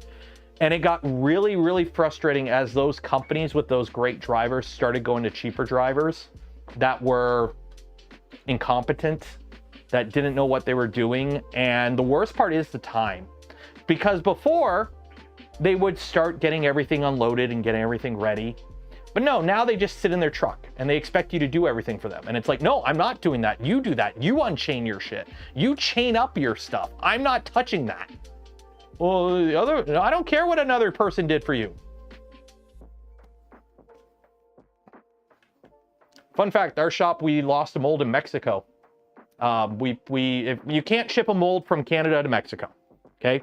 For anyone who does long haul trucking, Canadian and American truckers don't drive into Mexico. Simple as that. So what you do is it drives to a station down in like Tijuana or whatever, like somewhere down in Texas. Everything gets offloaded off the Canada or US truck and then puts on another truck, and that truck drives it into Mexico. We had a truck bring the load all the way down to Texas. They took pictures of it as they took it off that truck and put it on the other truck. And then when that truck showed up at our shop down in Mexico, there was no mold on it. And there was a big rip in the tunnel cover. We ended up having to hire a helicopter to follow the road through a mountainous area of Mexico and look for the ravine that the mold fell down, because you could see where it fell down the ravine, because you could see all the trees got knocked out by this 50,000 pound mold going down a hill, knocking everything over, because Buddy didn't put enough, you know, he put enough, if they were chains, it would have been good, but he didn't bother with chains because he was lazy. He put straps on it. And the problem is when you use straps, you have to use corner protectors, and they didn't. They didn't put corner, so they just ratcheted down straps on sharp metal corners, and they failed. So canceled probing bet. What is going on here? Okay.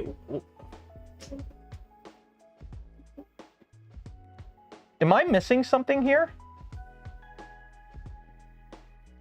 Am I missing something here? Why is no trigger after probe full movement? What? Am I missing something here? I don't know what's going on here.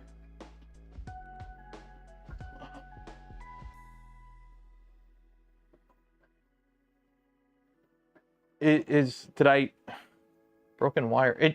It's CAN bus. It's CAN bus. There can't be a broken wire. There's only 4 wires to the tool head board. It's CAN bus. And I swapped out the entire tool head. It can't be a broken wire. If it's a broken wire, it wouldn't work at all. Yeah, we tried turning it off and on. I ripped out the entire tool head. I swapped the entire tool head on it.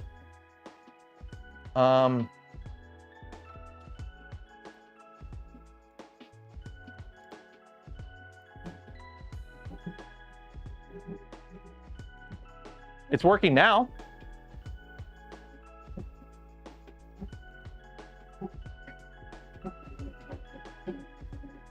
Maybe it's something with the slice.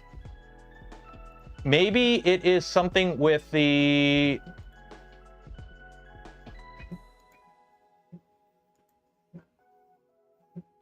Let me up... Okay, you know what? Maybe it's something with the slicer, I think.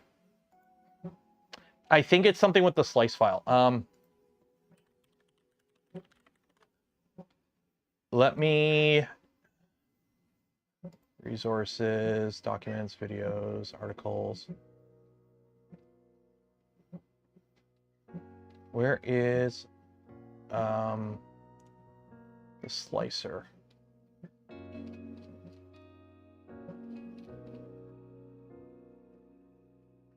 There. Let me go on my emails. I don't know if their slicer is actually public or it's like only available to those that own the printer. So.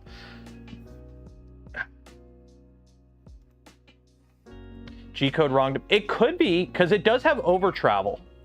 Oh,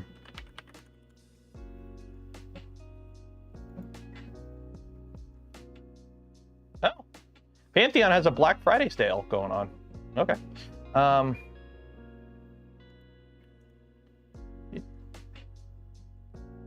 Security, new slicer. Okay, let's. No, that's it. Okay.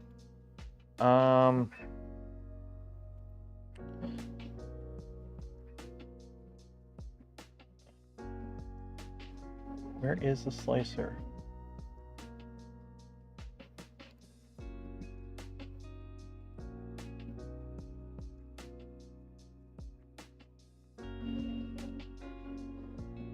Last updates. Okay.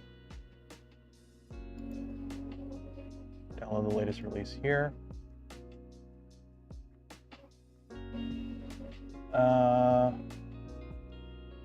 May 7th, 2024. Download the latest version here. Windows.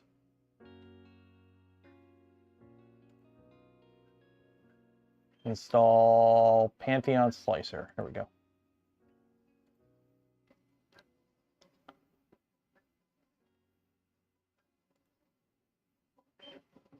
Pantheon Slicer. Install that.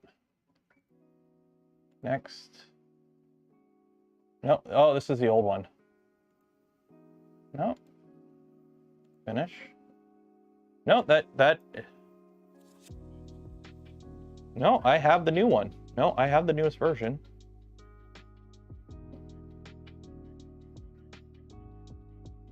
Well, okay, so they have multiple slicers. They have, this is their newest version, but it's not public.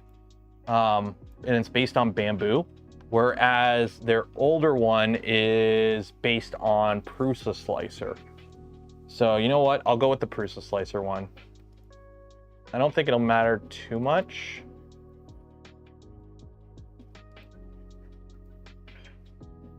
But we'll go with that. 263, yeah. Well, I have 3.0, but 3.0 was a beta version of their new one. Okay, accept that. It's not a huge deal. I don't think there's too much of a difference between that, but I'll finish. Okay, Pantheon Slicer.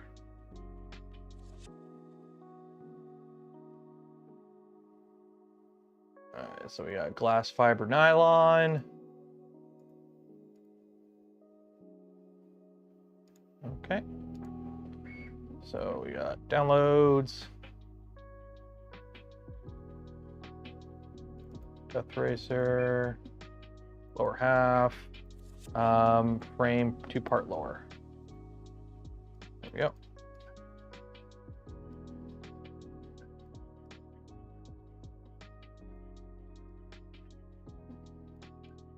There we go. Okay, print settings.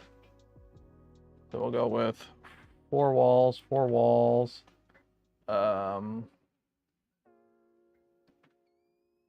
Extra perimeter if needed. Infill, 40%. Go with my cubic, my beloved. And we'll go with 4 walls, 5 top, 5 bottom, 40% infill. Okay.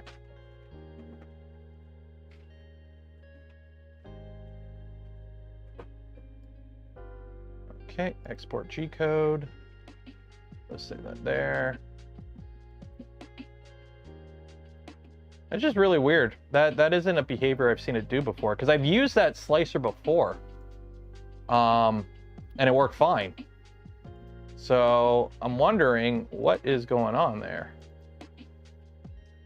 Yeah, I'll have one of those. Hey, son.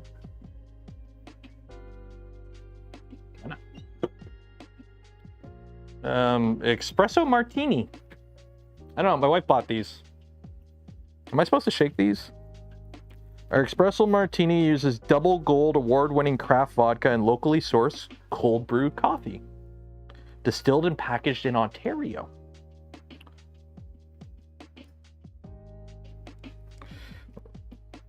Shake, pour, drink. So I shake it. I'm not going to pour it. Okay, let's see what happens now.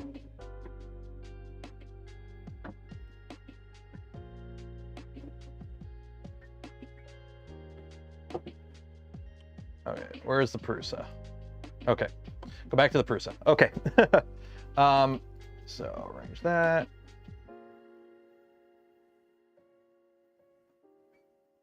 Okay, so what was I supposed to print this at? So I want to turn it, okay, so we're printing this with FiberFlex. So I want to print this with structural. This is Fibrology FiberFlex 40D. Okay, I'm printing 10 at a time. I want to turn off gaps because this is fill gaps. Where's the gap setting? There it is. Turn that off. Seam position aligned. Okay, so I believe it was what, five walls and like no infill, if I remember correctly. It's like 5 walls and like 5% infill. If I remember correctly. Okay. Slice it.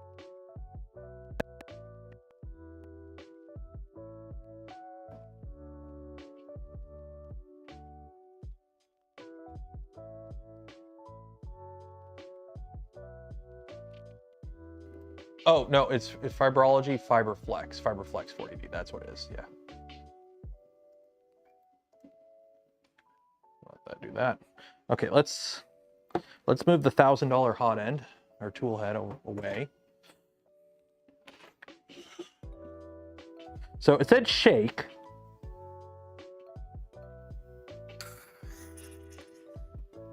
Okay. I don't have a glass to pour it in, though. Let me go get a glass. It's like, oh, you need a glass to pour it in. Let me go get a glass.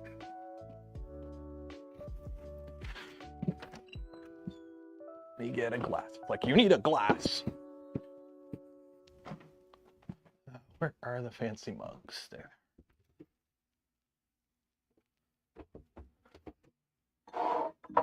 There we go. Go with that. Why not? Hopefully I don't drop it.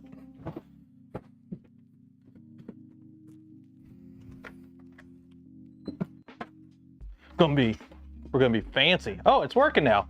Yeah. Okay, so apparently swapping the tool head wasn't something I needed to do. I just needed to slice it correctly. Okay. Slice now? Okay, so.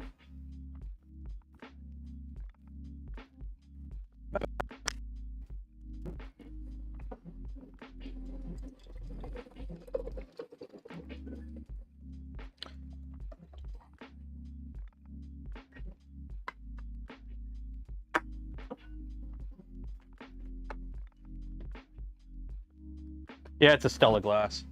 I totally did not get a Stella at a bar and just kind of walk out with the glass. It's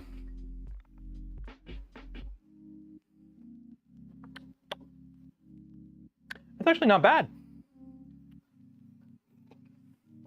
That is not bad at all. Okay. Send to connect. Dongle. Confirm. This is If you don't know why, it's called dongle because I broke the USB port, so I ran a USB cable and now it has a side dongle.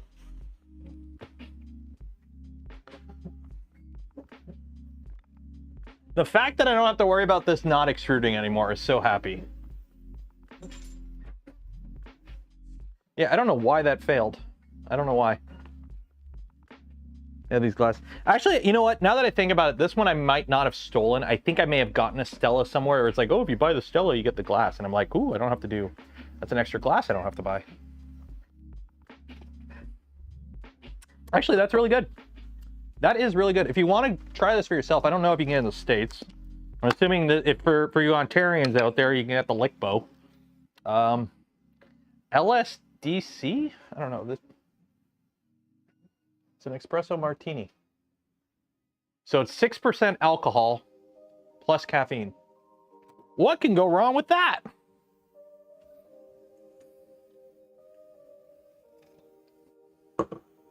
What finally fixed the Seaboard? Everything. You'll see. I will probably do a video on this. I need to do my Cocoa Press video. I need to finally get off my butt and finish my Cocoa Press video. So that might be this week, and then I'll talk about this next week or something.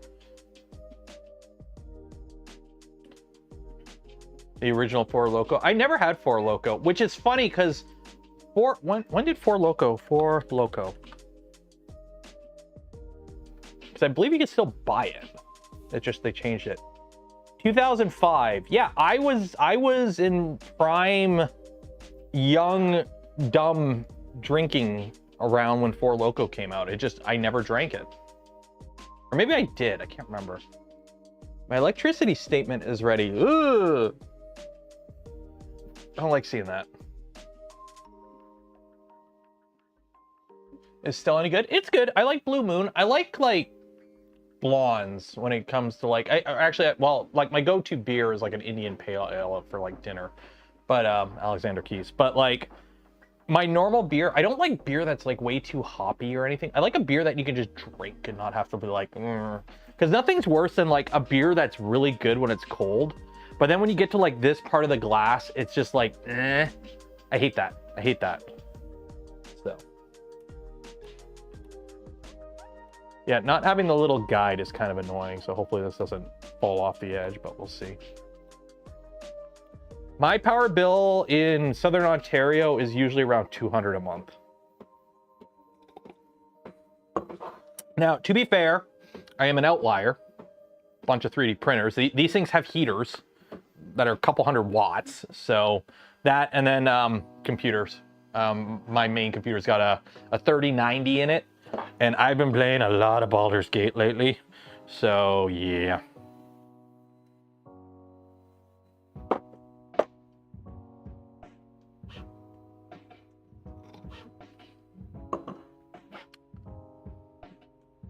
You're fighting a probe and a virtual end stop trigger?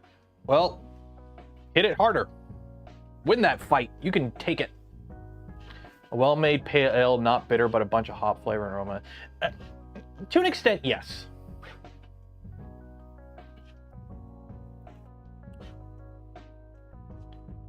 Oh, it's bridging. That's why. And then this is printing. Oh, how's that first layer?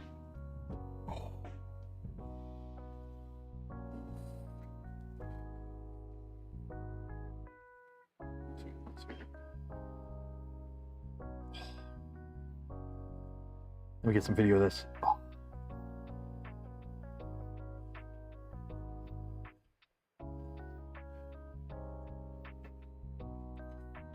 I love the fact that the printer that costs as much as a car, I'm using a Voron bed on it because it didn't come with a textured bed, and I like textured beds.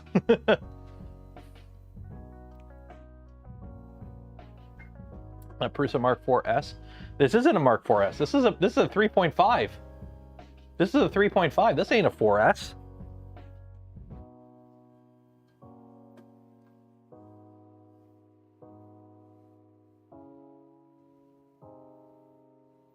Yeah, this is a 3.5. That's a 4. And the 2 that are downstairs, one's a 4, which I think they're sending me a 4 to 4S upgrade kit. So we'll be doing that at some point. We'll do that on the one that I have set up with the Mamu. And then I have a 4S standalone. And then I'm trying to get them to send me a core and a core kit. I would love to upgrade one of these to a core. I would love to upgrade. I would love to have a core. I want a core 1, but I also want to do the upgrade because content. Because I'll be honest, the most fun printers to build on a stream are Prusas. Because one, you know it's gonna work, and they have very good instructions. You just have fun building the printer. You don't have to worry about it. Like that guy.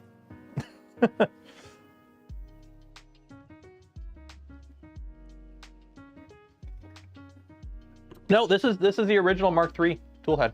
Mark III's or whatever version. Would you upgrade the 4S to a core? If they send me an upgrade kit, I would. Because I have a Mark IV here. I've got, right now, currently I have I've got 4 functional bed flingers from Prusa. I've got the 3.5 here. I've got a 4, that's a stock 4, in an enclosure that I use for ABS out here. And it prints beautifully. Oh, it prints so good. Where is it? Look at this. Look at this. It's so good. It's so clean.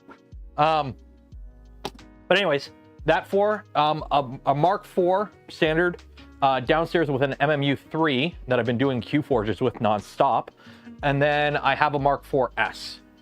I also had a stock Mark III that we ripped apart that we're going to turn into a Prusa at some point. I would be keeping one of the Mark IVs, obviously, but it would be fun to turn one of the Mark IV-S that I use for it would be nice to have 2 cores. One core with the MMU3, specifically for multicolor stuff, and then have another core that's just the core 1 by itself, that's like an ABS PC type printer.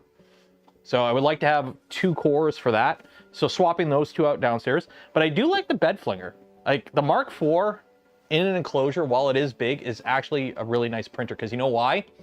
I think one of the big advantages, I haven't seen a Core 1 in person. If anyone here was at Formnext, can anyone talk about the noise level of the Core 1? Because, like, if I'm downstairs, I got 2 Q-Forges going. I got the Mark IV going, and then I got the XL going. One of those is obviously much louder than the other, but they're all about the same noise level, or they're about the same speed. Quiet. Steve's here. Oh yeah, Steve was at Formnext. Lucky son of a bitch. I wish I was there. But anyways, it's quiet. Okay, that's good. That's good. Is it faster than an XL? At the speeds are printing. It's also in a trade show hall, unless you got to see it. Like, did you get a chance to see it in a quiet room though? That's what I'm worried about. Because let's be honest, we've all been to trade shows. Everything's quiet on a trade show floor because it's a freaking trade show floor.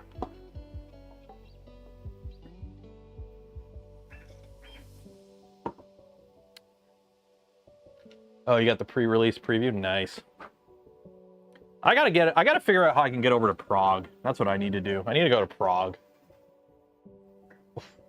By the way, this thing, here, let me see. Do I have my... Oh, this was yesterday's Q-Forge. I did a Carlac. So here, this one I actually did twice because I screwed it up the first time. So this was the second one I did. This is at 0.04 layer height. The first one I did was this one. This was at 0.08 layer height. So this one is half the layer height of this one. And I had too much yellow. But you could see in the face, you can see this. Oop, that's not what I wanted. Go back. Go back. You could see the stepping in the face, right? Whereas this one, because it's a higher, it's not as pronounced. So.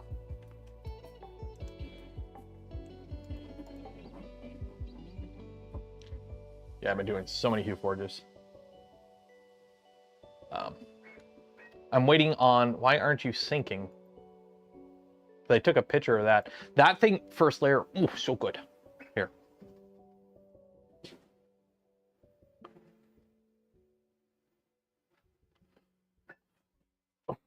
I'm doing the parent thing here. Look how good that first layer is. You can tell how good that first layer is by how blurry the camera is.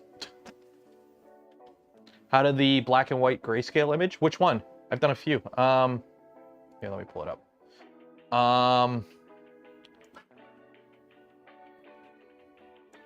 So here, I'll show you a few. So this one, the Tesla one, or the SpaceX one, this one came out really good. So this is just black and white. This one is black and white with blue. This could have used more definition. You could see, I think this was like 0.08 layer height. I should have did 0.04 because you get the gradient there. So this is Ronnie the Witch. This one came out really good. So this next one I'm going to show you worked out surprisingly well because it's black and white, but there's like 2 layers of green. I was going to use brown, but I couldn't find a good brown filament. But this is the Shrekker eye, right? So this is when you bring dishonor to your swamp. And you just seek revenge. But anyways, this is black and white, but just a hint of green. And I think it adds quite a bit to it. That one came out really good. Those ones, the ones you just saw, all 3 of them were done on the Prusa. The Mark IV with the MMU.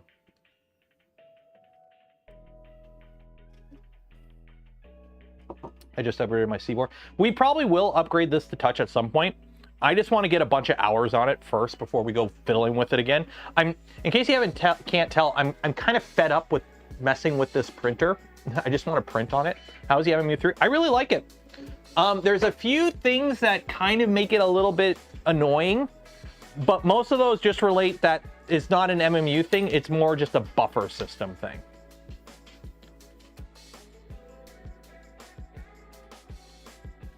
Have I done a video on HueForge? I have not, and I probably will do one. I won't do an instructional video on it. There's plenty of people out there that have much better instructional videos, but I might do because I'm thinking of doing a video, now that I have the XL, I'm actually having fun doing multicolor prints again, finally. So I might just do like not a review, but just like an overview video. Like, oh, hey, I'm having fun doing multicolor stuff. This is the stuff I've been doing. Yeah. Just switch from an XOL to an A4TM. Why does it sound like you're talking about heavy weapons equipment? Like, are you taking on Ruski tanks? Yeah, we've retired the XOLs, and now with the A4Ts, we're having much better results against the T-72s. Sending so many turrets flying.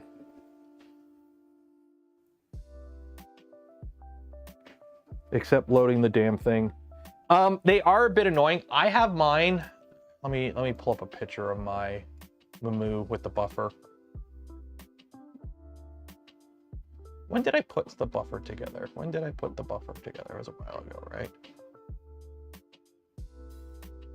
Yeah. So this is how I have mine set up. And because it is a rat's nest, I did print a little rat to keep it company. But it works pretty good because this is bolted to the wall. So I just undo the one, pull it out, and then so you feed the filament. How my process works, I feed the filament from the spool, and this is why I don't like cardboard spools, because I'm using a rep rack to feed them. The plastic spools slide fine, but the cardboard spools have too much friction. So anyways, you feed the filament through into that, and then once it comes out there, what you do is you just pull out the buffer unit, and I pull out an arm's length of filament, and then I feed it in the other side till it gets down to the tool head. It grabs it, and then I just put it back in the unit. This is an older picture. I have it like labeled 1 to 5 and whatnot, and then it feeds down to the MMU. It works pretty good. It does work pretty good. It can be a little bit annoying at times, but it is what it is. Yes, the XL is much louder. Of course, why? I will be building a box turtle in the future. I would like to put it on this machine.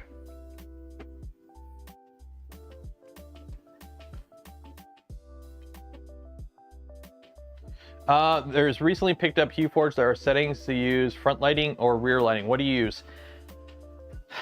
Whatever works the best. It depends on the image. A lot of HueForge, what's the guy's name? Neo something? Let me HueForge instruct tutorials. There is a guy on YouTube. He has a bunch of good tutorial videos. HueForge tutorial.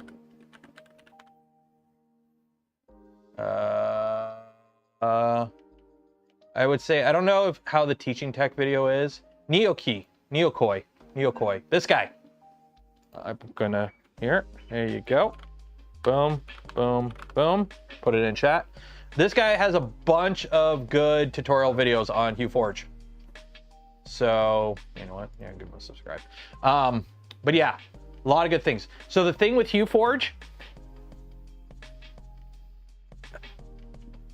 it goes by feel. Sometimes you just have to, you just kind of have to like feel it. I don't know.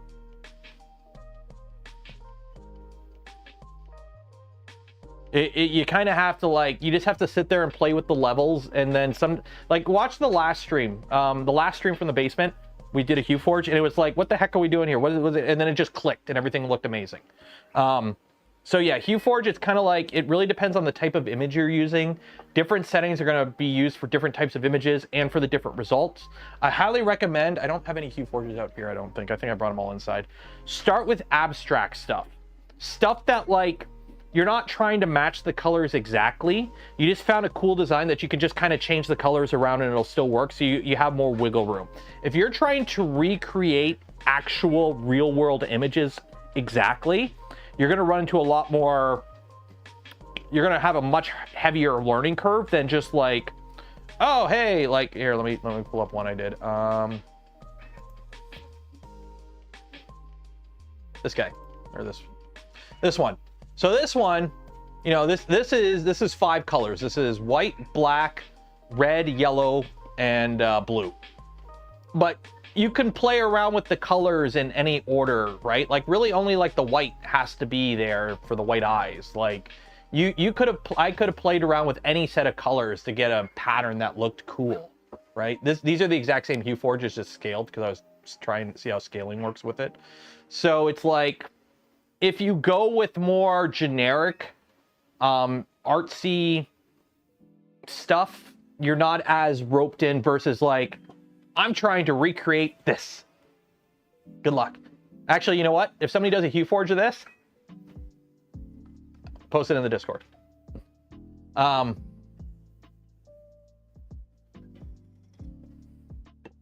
We need AI trot. It would be kind of cool if you could paint with HueForge. So you could like tell it the colors you have, and it would like, it's kind of like how, you know, a printer works, where it has like 3 colors and it mixes those colors to get your final color. If you could tell it, hey, these are the colors I have, here's the image, and it would like auto figure out the right settings. But that, I think, requires so much more on the back end to make it like viable. So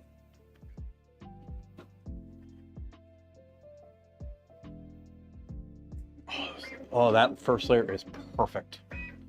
How are you doing? You're doing good.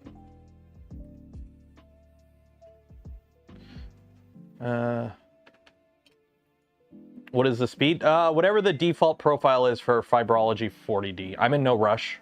I'm printing 10 of these at a time, and I need 60 of them. You picked up, oh, HueForge to play around. That's the thing. That's the problem with, like, I started naming files like so-and-so HF, and it's like, is this high flow or HueForge? I have a whole profile for the XL, but I'm like, is this a high flow or HueForge? So I call everything Q. What time are we at? We're at 10 o'clock. Would tiny nozzles improve HueForge quality? To an extent, yes, but is it needed? No. The reason for that is, remember, you are printing, you're basically printing this. You're printing these. This is 1 millimeter thick, full layers, okay? So you're printing these with HueForge. So if you have a smaller nozzle, you're adding a lot of print time to it. Also, your density, your resolution, you have to think of it like a pixel, okay? You have to think of it like a pixel.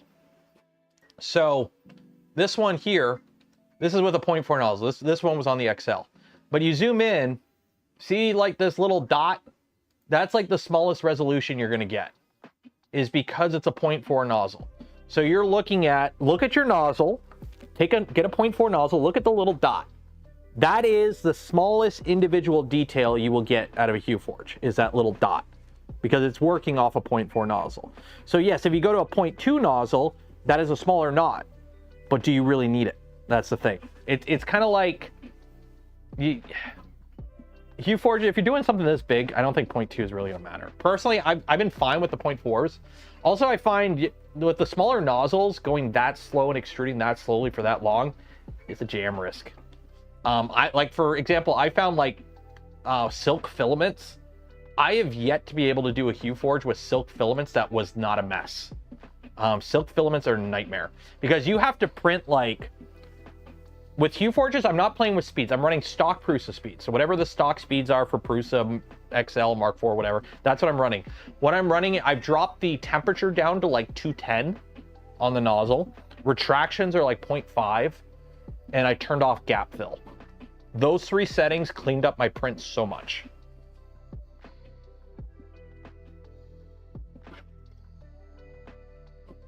Always worth. See, the problem is, don't knock it. When you're printing like a Hue Forge, where you're like, okay, I need to print this, I need this color. Okay, grab this spool. I haven't used this spool ever, but this is the color I need for one Hue Forge. I'm not gonna, you know, where's the mobile cam? There's the mobile cam. You know, like all these filaments, these are all newer filaments I've gotten recently, right? These are all like Prusa ABSs and ASAs. I have not tuned any of these filaments. So if I'm gonna go do a Hue Forge, I'm like, ah, shoot, I need to tune Galaxy Green Prusament. I've never used Galaxy Green Prusament in a Voron before. Shoot, yeah, screw it, YOLO stock settings. That's kind of how it works. I have a 0.15 on the way, but I use ASA. Is ASA? Yeah, ABS and ASA are fine for Hue Forges. Just be aware, warp might be more of a problem with those filaments. It's honestly, PLA is fine. I like PLA for Hue Forges simply for the fact you can do them open air. You don't have to worry about that. And 2, the colors. You get better colors out of PLAs. There's more good colors with PLA.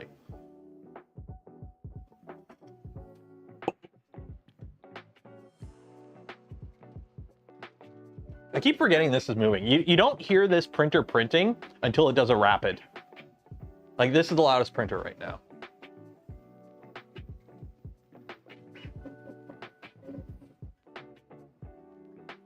Yeah, you don't want stringy filament. Yeah, so I've tried silk filaments. Silk filaments are a nightmare because they're gummy too. So like they build up on the nozzle, I found. Because for those that don't know, to make silk filament, you take PLA and you add TPU for the most part. You basically, you're adding the stuff that makes flexible filaments flexible.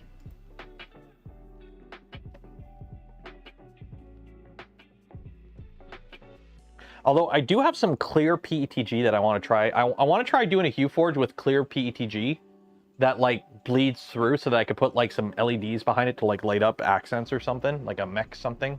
So.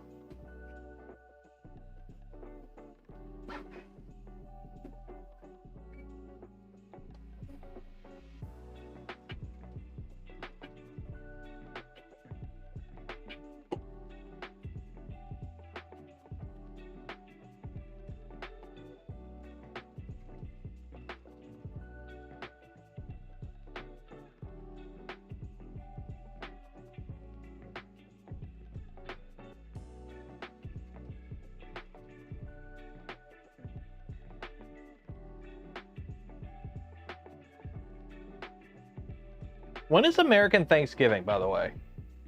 When is American Thanksgiving? Is it this weekend or is it next week? Was today, yesterday Black Friday or is it next week? When was Black Friday? Was yesterday Black Friday? Oh, next Thursday. So it's in December? Oh wait, no. No, it's still January. It's still January. Yeah, it's still January. Okay, next Thursday. Okay. It's funny because we got like, up here in Canada, we just get the ads for Black Friday. It's like, oh, Black Friday sale. It's like, well, we don't even have, why is it Black Friday? We don't have the holiday before it to denote Black Friday. Also, why are you doing the sale right now?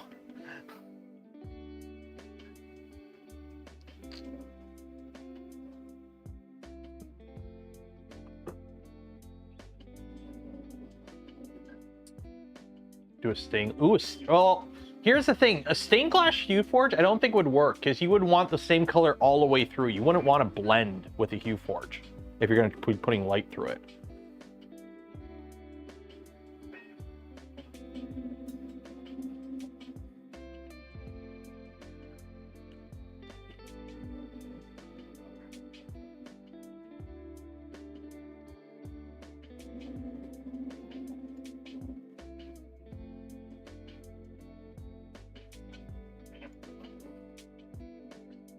The Black Friday Bundaroo.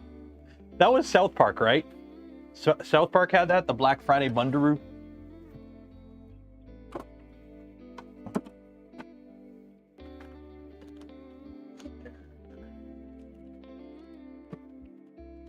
There we go. How's this come along? Good. Oh my god, I'm so happy that machine's working. For the PS4. Yeah, I remember that. That's...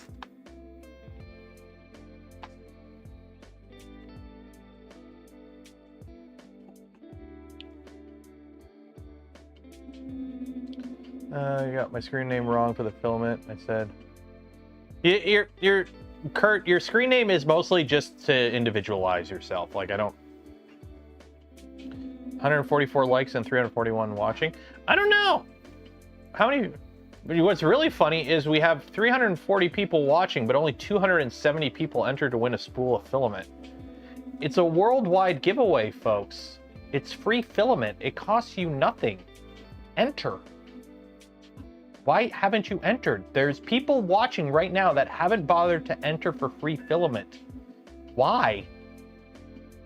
It's free. Also, while you're down there, don't forget to like the smash button. Subscribe if you're not subscribed. If you want to help support the channel, the content I create, and the things I do, check out some of those affiliate links. Cost you nothing. Buy some gamer subs. Use code Canuck. Save 10% off your order. Or hey, just be a cool dude and gift some memberships. Because then next week when we do the members only live stream, more people get to hang out in it. No, don't enter. Does anyone else do this too, where you like pull the filament a bit just to make sure it's feeding?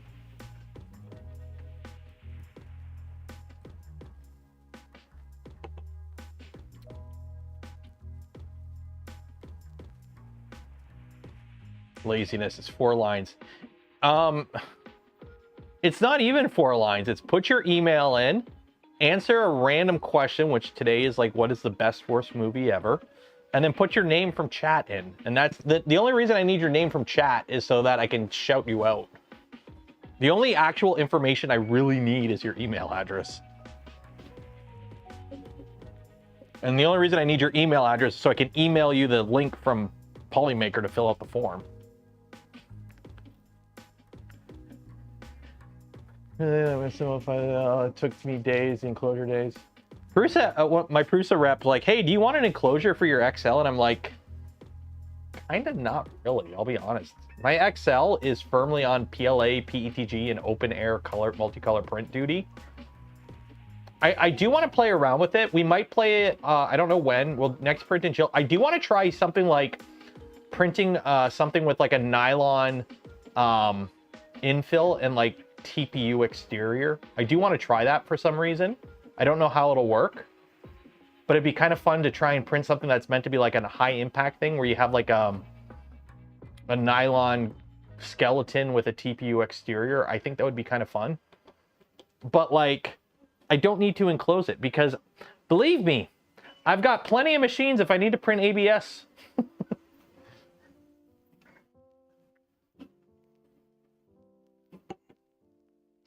What about the Core 1? We talked about the Core 1 yesterday a bit. I didn't actually end up talking about it too much. I think it's really good. I wish Prusa had come out with it a couple of years ago, but it is what it is, nature of the beast. I commend them for getting that price as competitive as it is. The fact that it's like, what, $100 more than an XL, or of a Mark IV. Yeah, like, it's... Yeah. No enclosure for the fact. Yeah, that's because they can sell the enclosure as an upgrade. Yeah, the fact that Prusa was able to cost the Core 1 that cheaply. Like, I know there's going to be the people in chat that are like, it's bloody expensive, and it is expensive. But think about it. Prusa, like, they've held that price, that $1,000-ish price for an assembled machine. They've held on to that for a while now. So with inflation, it's actually their price has kind of come down. I think they did do like a $50 price increase in the past like couple of years, but like they've been pretty good at keeping that price. And the fact that like now they have like something that is in the X1 class of printer that's like near price competitive, and it's not, you know, built in China.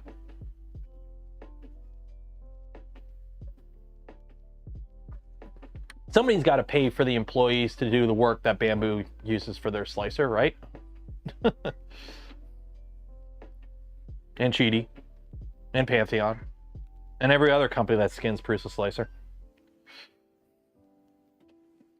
What is and no cloud shenanigans? The best part is there are cloud shenanigans. You can use Prusa Connect with it, but it's optional, and it's not required in any way to use the printer fully to its functionality. Like the fact that you can still do everything functionality-wise without relying on the cloud. That's what I like. I don't mind cloud. I don't mind cloud support. Being able, Prusa Connect is great. Being able to send prints to you remotely is great and check on them, you know, get notifications when something. That is great. But that should be fully optional, and it should not be required in any way to use full functionality of the machine. It should just be extra quality of life stuff. Still love the dig at Bamboo with no needing to log into an account. The best part of all that is, I'm assuming I can talk about it now. I think it's been enough time. You've always been able to flash firmware on your Bamboo with an SD card. They just lock that feature out and hit it. I've done it. You've always been able to do it. They just didn't tell you how to do it. It's been there since the beginning.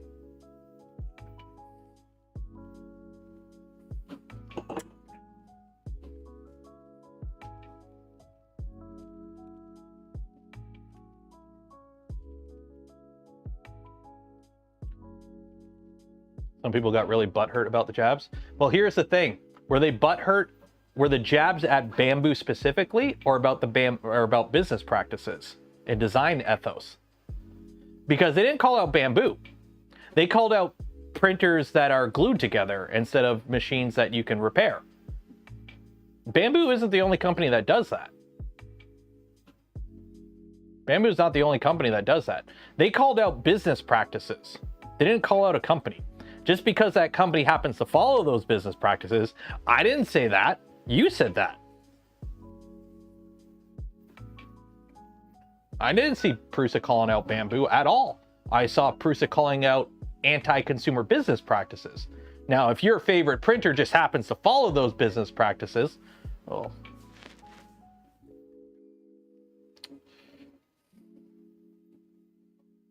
Who's spamming chat? Let me see. Who's Custom Pro? Why PLA, print, edge, shrink, and lift? Because plastics constrict when they cool. Turn your bed heat up and put additive on the bed. Wash your bed. Clean your bed. It's probably dirty. Don't spam chat. If you spam chat, I tend to like gloss over.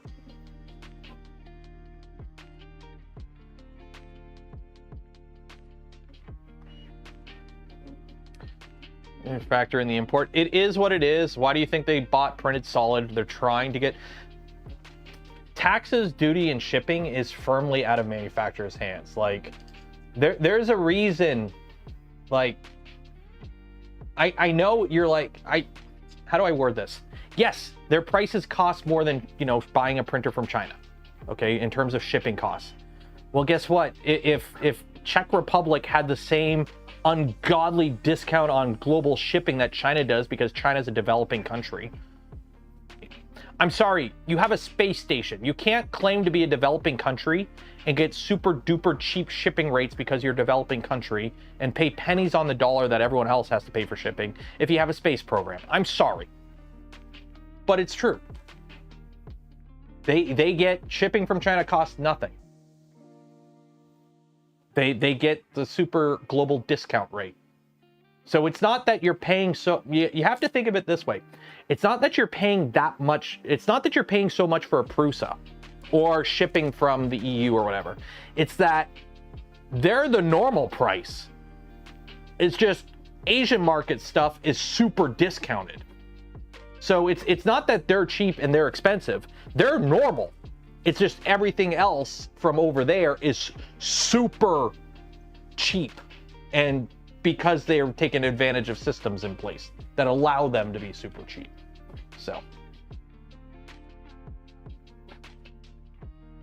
a space program that drops boosters in uninhabited or inhabited. They do that because they are working. I do give them credit. I do give, like, for those that don't know, China's launch sites are firmly inland because they put them there because they would be more of a target if they were further out. Russia has the advantage of launching from inland, but their boosters fall in a desert because you launch into the rotation of the Earth. So their boosters fall in a desert, right? They, like Kazakhstan or whatever, right? Greatest army in the land or whatever. But anyways, their boosters fall in a desert. China doesn't have that advantage because they would have to launch the other way to drop their boosters in the desert. And they didn't put their they didn't put their launch sites on the coast because they're surrounded by countries they deem not friendly. So they put their launch site further inland for strategic reasons. The downside of that is you drop boosters on inhabited areas. Remember, if you see something fall from the sky and orange gas comes out, do not go near the orange gas.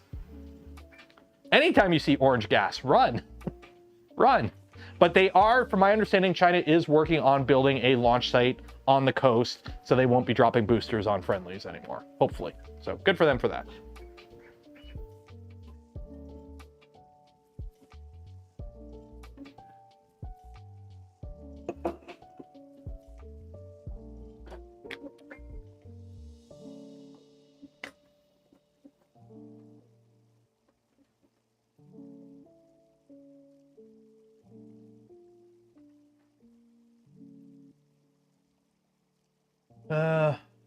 Yeah, don't go into the pumpkin spice vapor. Yes. What is it called when you have the two chemicals that it's an exothermic reaction, I know that, but what is the hydrazine? Is it hydrazine? Doesn't China? No. No, China does not have launch sites in Kazakhstan. Technically, Russia has to launch their rockets out of Russia. They launch them out of Kazakhstan, which was all part of the USSR, but hypergolic, that's what it is, hypergolic fuels. Hypergolic fuels are really great because you don't have to worry about ignition. You just take liquid, they touch, they ignite. They're great for rocket engines. They're very powerful. Unfortunately, they are toxic AF. They are not good for you.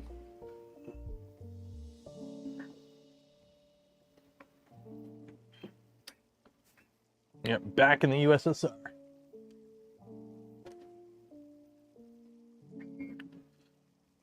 Very spicy fuels, very spicy. Prusa gas is legal. How AMS can be made DIY for A1? Oh, Custom Pro. Quite simple. Okay, everyone gather around, gather around. We're going to answer Custom Pro's question. When it comes to DIY AMS solutions for the Bamboo A1, the answer is quite simple. Your solutions will be found in this box. Oh, there's nothing. Bamboo is a closed source proprietary system. You're unable to modify the firmware or the way the printers behave outside of the way Bamboo says they can behave. So no, you're not going to be adding any open source multi-material solutions to a Bamboo anytime soon. Because even like the X1 Plus firmware for the X1, that really doesn't even modify the firmware of the printer. That modifies stuff on the screen. It doesn't actually modify the actual firmware of the printer. So yeah, and please stop spamming chat. You can't do a DIY AMS. The only solution that does kind of work for the Bamboo machines for tool changer or for multicolor is something like a 3D Chameleon, but that system works because it is entirely standalone. So basically the 3D Chameleon is your only option, and they don't sell those anymore. Yeah, it's a firmware overlay than firmware replacement. Yeah, so it unlocks more features, but it doesn't actually allow you, like, I still can't like go in here and change the steps.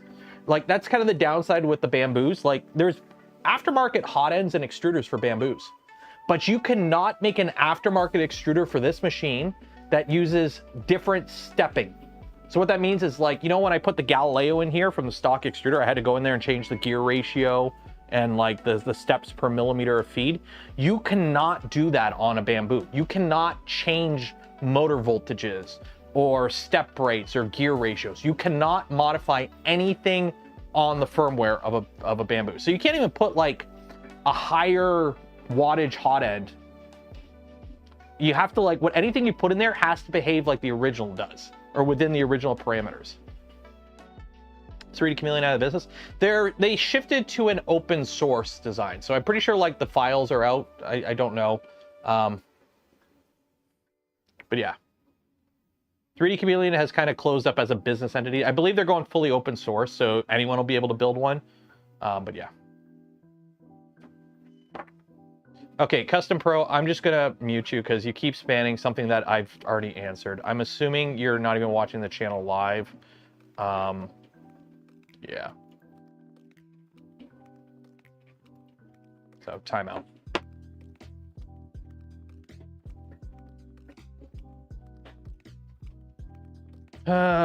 Like yesterday, that Talman 3D filaments are gone and they made me very sad. Oh, it's nature of the business. It's some company that makes Peak or Peck or Ultim just went out of business. This is actually really nice.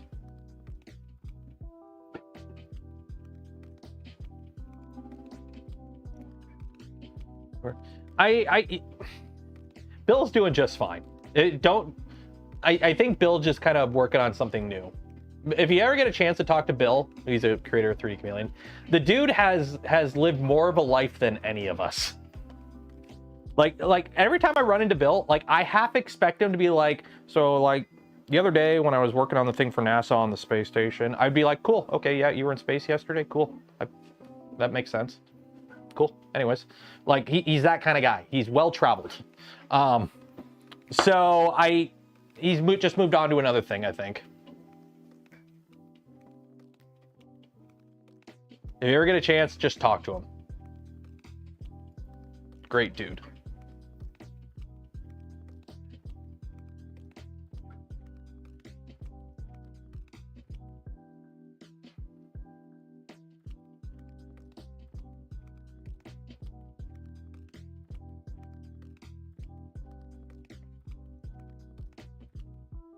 M290 changes steps on a bamboo, or changes steps per millimeter. Yes, Fluster. Okay, top question. How do you give an M290 command to a bamboo? Bamboo doesn't even run Marlin. It doesn't run Clipper. It runs its own proprietary firmware, and there's no console. How do you feed it an M290? Doesn't even know what an M290 is.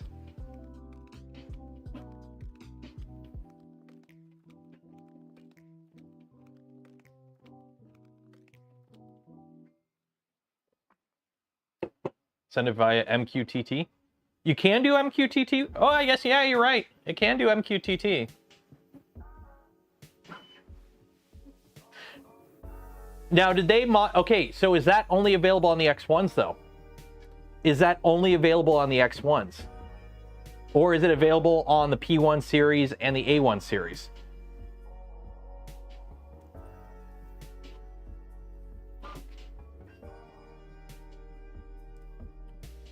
Should be X1 and P1. Oh, interesting. Okay, I guess you can. I stand corrected. Will I be at Smurf? I will be at Smurf. 2 weeks. No idea on the A1 series. Yeah, that's enough. Like I'm formulating. I'm starting. I'm not scripting it. I don't script my videos, but I am like I got a notepad file of like video ideas, and I have one that's like trends in 3D printing that I don't like. And the entire video, I'm going to film it while wearing a tinfoil hat. But it's like, that's one of them, proprietary. Bamboo Lab has what? 4 printers. Okay, they got the P1 series. They got the X1 series. And then, which are really the same machine hardware-wise, just different electronics. And then you have the A1 and the A1 Mini. So you got 4 printers, okay? So we'll tie the A1. So really 3 printers: the A1, the P1, the X1. All 3 of those use a different hot end. All 3 of those, they have 4 printers that they sell. Well, 5 if you count the X1A, but really there's 3 printers. There's the A1 series, the P1 series, and the X1. And they use 3 different hot ends. And before you go, oh, the P1 and the X1, they're the same. No, they're not, because the connector is different. So when you go to buy it, the connector on the X1 is JSTs. On the P1, it's not JSTs, it's another connector. So you have 3 different connectors, or 3 different hot ends for 4 different printers. And then you have the bamboo, then you have the AMS system, which is even worse in my opinion. Honestly, the biggest travesty is the AMS system. And the fact that you go out, you want to get into 3D printing, right? So what do? You buy an A1 with the AMS Lite, because it's the cheapest way, okay? Well, guess what? After you get involved with 3D printing for a bit, you're having fun, you're doing all the fun stuff you like. You know what? I want to print ABS. I'm gonna go buy a P1S. You buy your P1S. Well, guess what? Your AMS Lite is not compatible with the P1S or the X1. What? No, it's not. So you have to go and buy an AMS for your P1. You can't just take the AMS from the A1 series and plug it into the P1. Why? Different connectors and different adapters. They could have designed the system to work. All you would need is a 4-to-1 splitter to take the 4, because on the A1, you get 4 tubes to the head. All you need is a 4-to-1 and some changes in the firmware, and it would work. But they didn't. They didn't.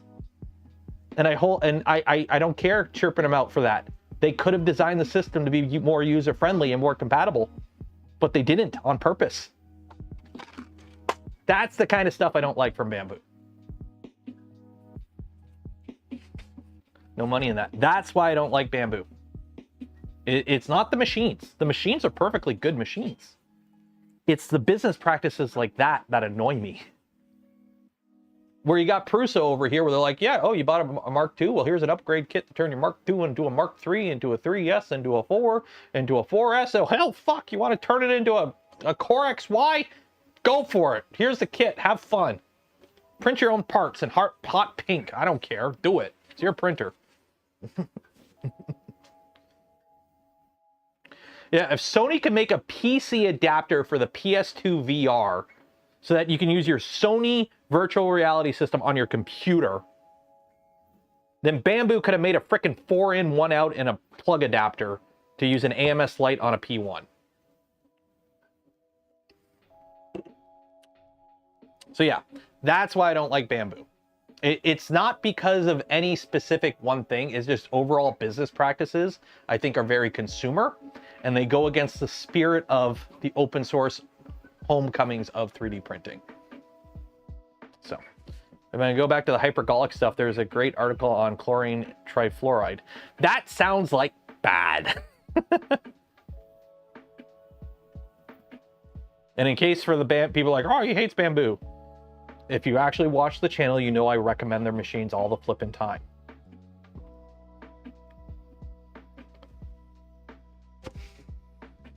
But they are specifically machines for some people. And guess what? I'm not really one of those people.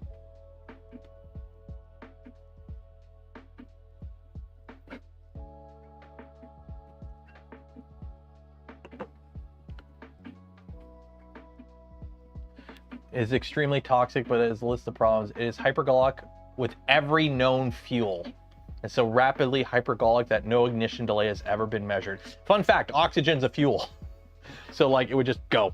Here, how to choose fuel is now my personally most shared video. Nice. How is that video doing? You want to know what's great about my YouTube channel? I don't watch it. I don't look at my metrics at all.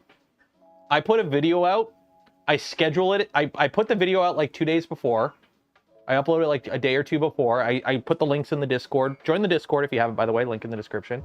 And I go, hey guys, early video, watch it. You know, put the Patreon post out. And then the next day I'll set the video to go like public at noon. And then at the end of the day, I'll just check and be like, oh, it's got some views. And then I don't look at it ever again.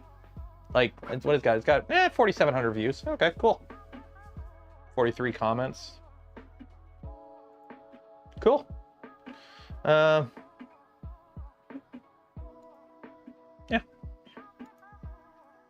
I'd be a horrible Mr. Beast. I am so not obsessed with analytics.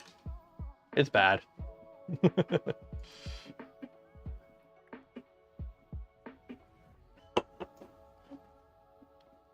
just got back from D&D. What did you miss? We got 3 printers printing printingly. And beyond that, not much.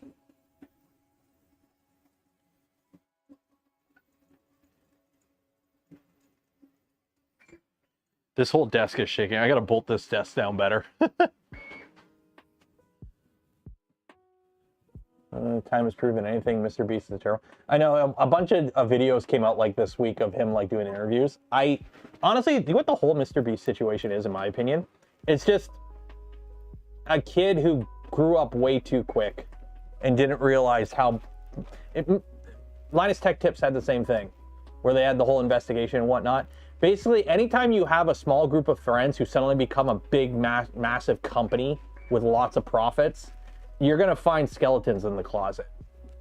Like it's hello, anyone who grew up on the internet's gonna have skeletons in the closet. Simple as that. So I think like every company goes through it, and it was finally Mr. Beast time. Although let's be honest, the whole stuff with Logan Paul and whatnot, yeah, that's all scummy as shit. Like, I'm not saying he's a good guy. I don't think he's as bad as some people made him out to be. I just think he's your average tech bro influencer dude, which, okay. I met somebody from Mr. Beast's crew at Open Sauce, and I was part of an ongoing conversation that was going on with a bunch of people.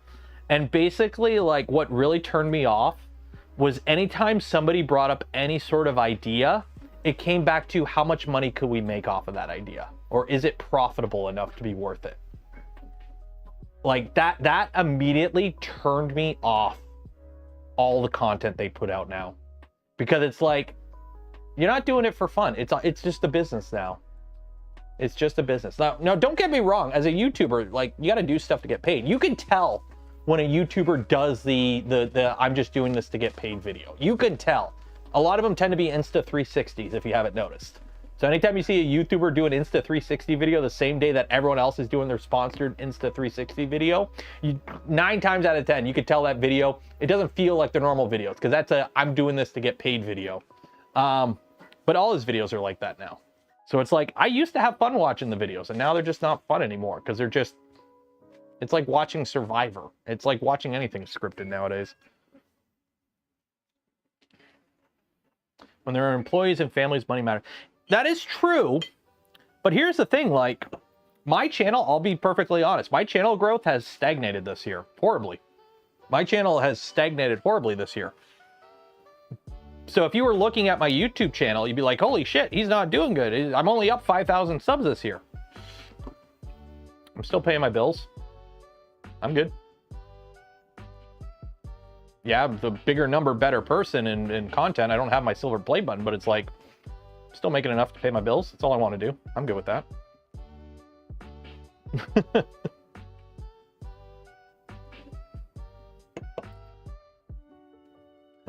Everyone, oh, I know, everyone in 3D printing has seen a sharp decrease in growth this year. Everyone has. I've talked to pretty much every other 3D printing content creator over the past year at some point about this, and everyone has had their numbers stagnate this year. It's been horrible. That's why I don't look at numbers. I look at literally the only metric I judge is if I'm doing good as a YouTuber, since it's my job. Am I making enough money to pay my bills and like keep on living? Yes. Okay, cool. I'm happy. Like, if honestly, if like I had a gold play button here, would anything change? No. I'm having fun doing this. Oh yeah, ever since like COVID made streaming blow up like a mofo. Like, because everyone was stuck at home, and guess what? Everyone was stuck at home. Everyone took their disposable Trump bucks and all their other income that they would have put on hobbies and projects or vacations and put them into hobbies and projects. Voron blew up like crazy during COVID because everyone took their money that they were going to spend on like travel and built Vorons and other stuff because they were stuck at home. Now that COVID's over, yeah, Voron's declining numbers. It's not that it's declining. It's just everything's kind of going back to pre-COVID stuff. And coming up with the economy being tanking, my income, a good chunk of my income depends on, this is going to sound horrible, but it is what it is. A good chunk of my income depends on you giving me money. That's how it works as a streamer. When people have less money, I make less money. It's just nature of the beast.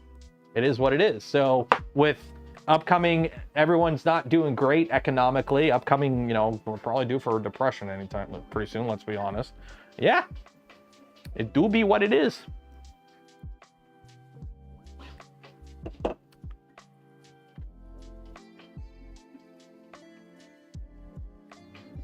Printers are getting better. Yeah. I know, poor Chep. What's he gonna do when printers just work?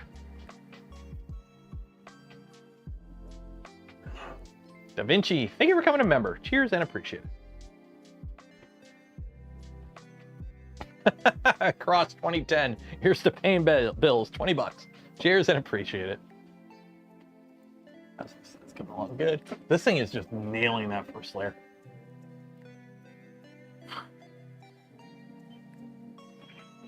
That's like my brother who's an artist. When the economy's down, less people buy expensive art. Yep. My biggest advice that I can give anyone, you know, I am not a lawyer or any sort of financial planner. Just live within your means. You don't carry debt if you can. Like, try and pay off your shit quick and avoid debt.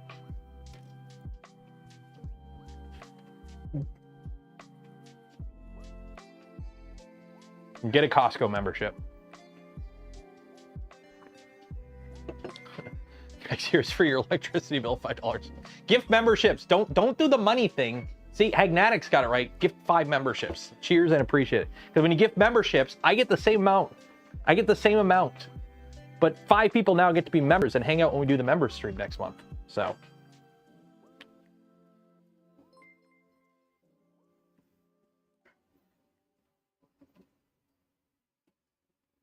We don't have Sam's Club in Canada. So. I remember when it was Price Club.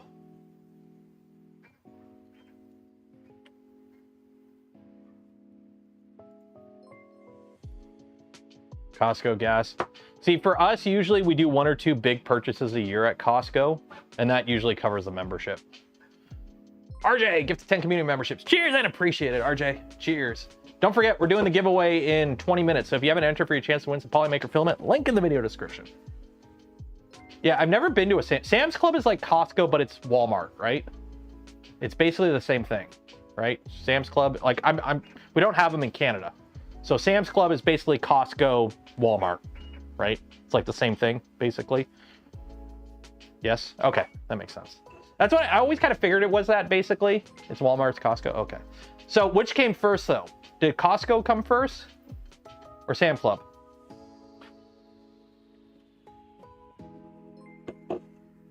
Because up here we had Price Club. We had Price Club for a while, and then it became Costco. Or I think they merged. And I know it's named after Sam Walton. I think Costco is the first warehouse. Costco was first, that makes sense. So Costco and then Walmart emulated it.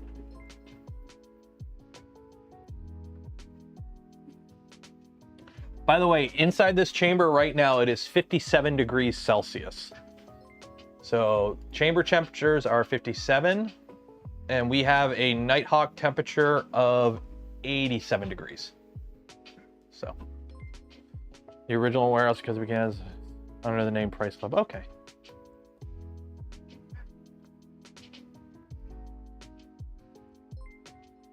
How they make money? Yeah, it's amazing. Like, it's kind of like, I wish more companies operated on the I like to call it the Arizona iced tea model. I watched an interview with the owner of Arizona iced tea, and the interviewer was like, why don't you make more money? He's like, why would we? We own all our own equipment. We don't carry debt as a company. Like, a lot of companies carry debt.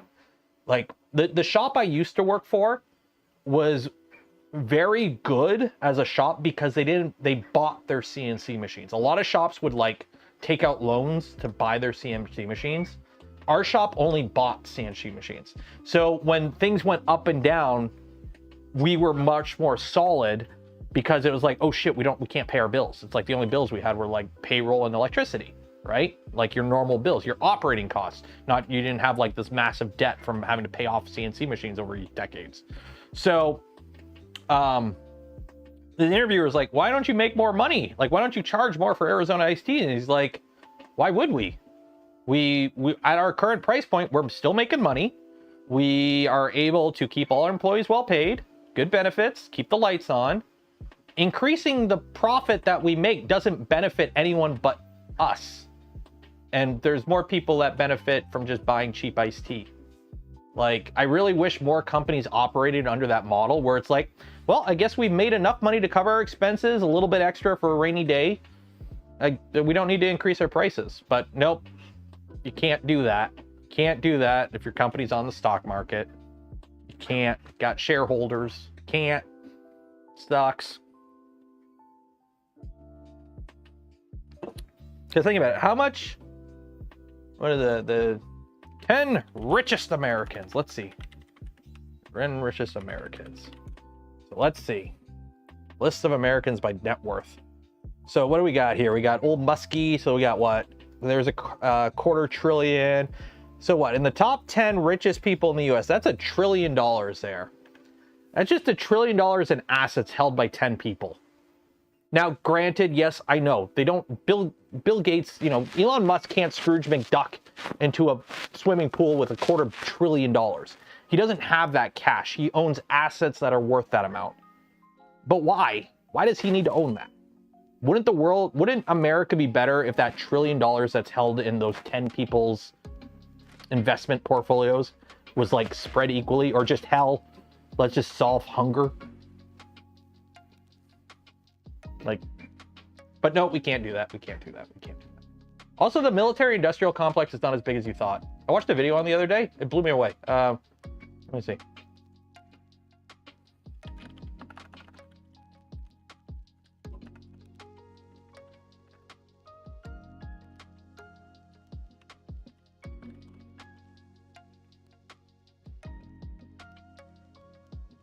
Lockheed Martin's the biggest company. Okay. Lockheed Martin. Because America, right? Oh, it's all about guns and Lockheed Martin and military industrial complex. Lockheed Martin value. Oh, wow. $424 a share. Nice. How do you find the value? Market cap. So Lockheed Martin is worth $128 billion.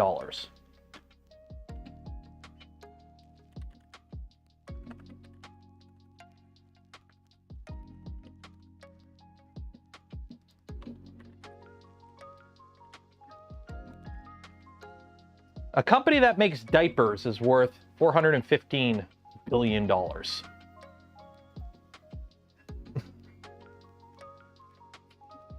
The entire military-industrial complex. Remember, the entire American economy is based around war, and it's all about the MIC, right? That's what the entire U.S. government is, just the lapdog of the MIC, giving them contracts. You know, Apple is worth more than the entire military industrial complex combined. 10 over is Apple. I know it's much more than diapers. I know that, but I'm just putting into perspective, though, that while the military industrial complex is like that big boogeyman, when you break down like all the companies involved with that and their market cap and then compare it to like freaking Coca-Cola, it's nothing. It's like itty bitty fractional. It's like nothing. It's hilarious how like the boogeyman of the MIC is like, oh, it controls the US government. Meanwhile, Apple over there is worth like 10 times as much. Or Nvidia right now, freaking Nvidia.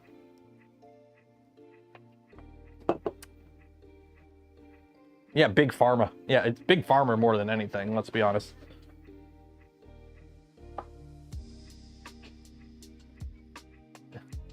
Aramco. Yeah, Saudi oil is like the biggest company on earth, but they're not public. Yeah, Voron must seize the means of production. What was that one company that's trying to do a 3D printing cloud thing where it's like it won't let you print guns or something? I'm like, yeah, that's really not gonna work. Good luck. Imagine if NASA had an actual budget. Here's the thing, NASA does have an actual budget. The problem is NASA's budget isn't big enough. And the problem is they have to waste a lot of money on stupid stuff like SLS. NASA, in my opinion, should be firmly research and development. NASA, if you gave NASA its entire budget and be like, dude, just make cool shit that we can send to planets and do R&D stuff, it'd be great. And then just contract out the transportation. Because like SLS is a waste of money. SLS only exists to keep all the people that worked on the shuttle program employed. Simple as that. It's a horrible rocket. Or actually, it's actually probably, it's a competent rocket, but it's an outdated type of rocket. We don't do that anymore. We reuse rockets now. But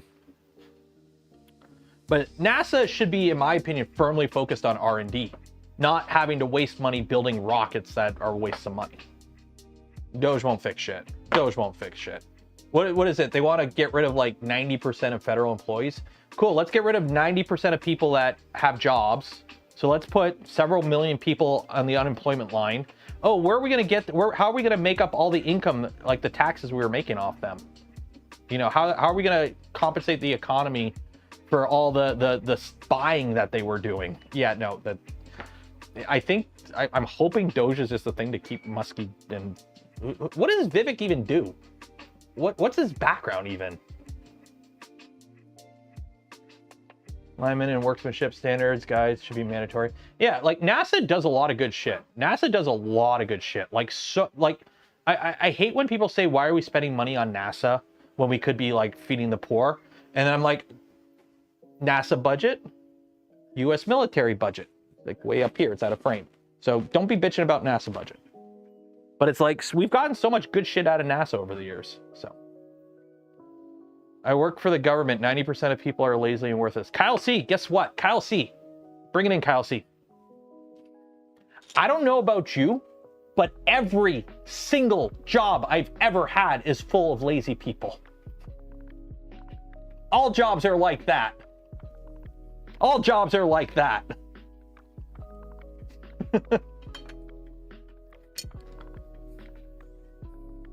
All jobs are like that. And guess what? Okay, cool.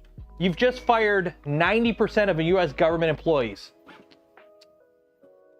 Okay, so what do you got? Like 3 million people work for how many people work for the US government? Okay, so Kyle, you've now put 3 million people unemployed. Now what? Who's gonna hire them? What are they gonna do? Because those were government jobs. Those were jobs that paid good, had good wages, good healthcare coverage, and good retirement benefits, right? Who is going to handle 3 million unemployed people? Oh, you're going to put them working in the farms for minimum wage because you're going to get rid of all the illegals, right? That's the plan, right? You're going to fire all the government employees, the people that worked in national parks, cleaning up garbage and running things and filing paperwork for your DMV license. All those people that had boring menial jobs that kept everything working and then their paychecks went back into the economy because they bought stuff. You're going to use them to replace all the people you're kicking out. That's the plan. Turn people into indentured servants. Wait a minute. Yeah, I don't think people that were used to working nice, clean government jobs are going to go be picking cabbages anytime soon for minimum wage. A few other, you know what? I don't know about you. I remember some countries doing that where they kicked a lot of people out of the cities and told them to go work in the farms. What kind of governments did those countries have? What were the types of governments from those? There's like some famines involved. A guy named Mao came up with the idea for one of the countries. Yeah, let's take everyone from the city and make them work in the fields. That'll go over great. That'll go over great. That'll go over great. And then what we'll also do is we'll tell companies that don't want to take advertisers from other companies, or companies that don't want to advertise on platforms because they're brand risks. We're going to force those companies to operate in ways we want them to operate for the good of the nation. Wow, holy shit, we're doing communism again. Wow, America is doing communism. America is going down the communism route. Wow, that's surprising. I thought you guys hated that shit.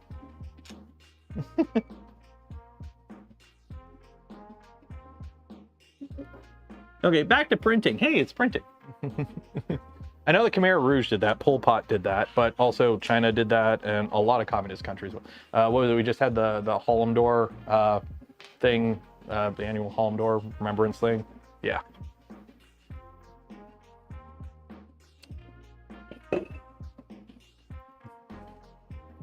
I'm just really hoping, last thing here, I'm just really hoping that all these egotistical people that are only in it for themselves, they're all going to be like the Mr. Burns. You know when Mr. Burns went to the doctor and the doctor's like, no, you're not healthy. You have every disease known to man, but they're all fighting each other so they can't get through the door. I'm kind of hoping the government will be like that, where it's like you have so many egotistical people that are only in it for themselves, that they're all just going to hate each other. Nothing will get done. They'll be too incompetent to do anything wrong. But hey, you voted for it. Have fun. Go more into debt. Here's the thing. You keep digging down, eventually you will reach the bottom. Or you just keep digging. If everyone's in debt, who cares? Money's not real anyways. Let's be honest, money isn't real anyways. It's just we all make shit up. Like, who cares? Okay, yeah, the US government's in debt. Who cares? Everyone's in debt. Who cares? YOLO. Money ain't worth anything. We'll just do Zimbabwe and knock zeros off the end every couple years and move on with our life. Side note, at NASA we do a good amount of 3D printing also.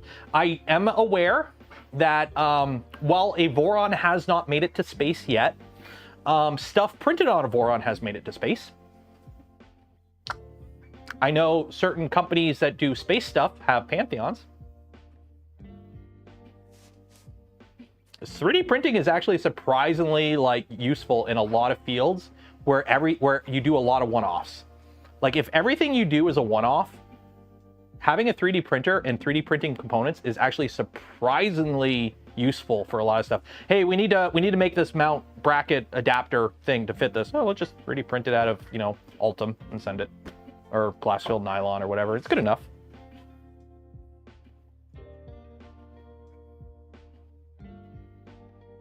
I was tempted to reach out to Space Gal and be like, can you bring a Voron cube with you? Let me pull her up here, Space Gal. My kid actually watches her. I can't remember her name, the Space Gal? What is, I can find her on Twitter. Emily.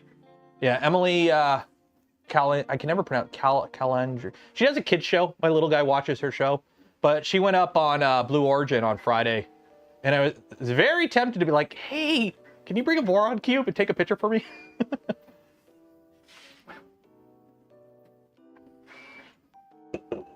3D printing is killer for remaking parts for ancient machines. I have a former coworker of mine who also quit the trade and started up their own business.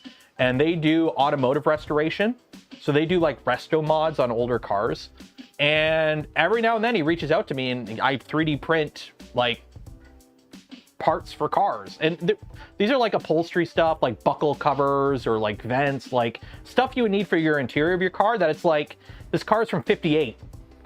I can either pay way more than it's worth for an eBay original part that's still 50 something years old and is probably in crap condition, or I could just, you know, get Buddy who has a 3D printer to print it. A CubeSat is only 30 USD or 30,000 USD now. I do know SpaceX is doing a bit of 3D printing stuff. If anyone works at SpaceX, reach out.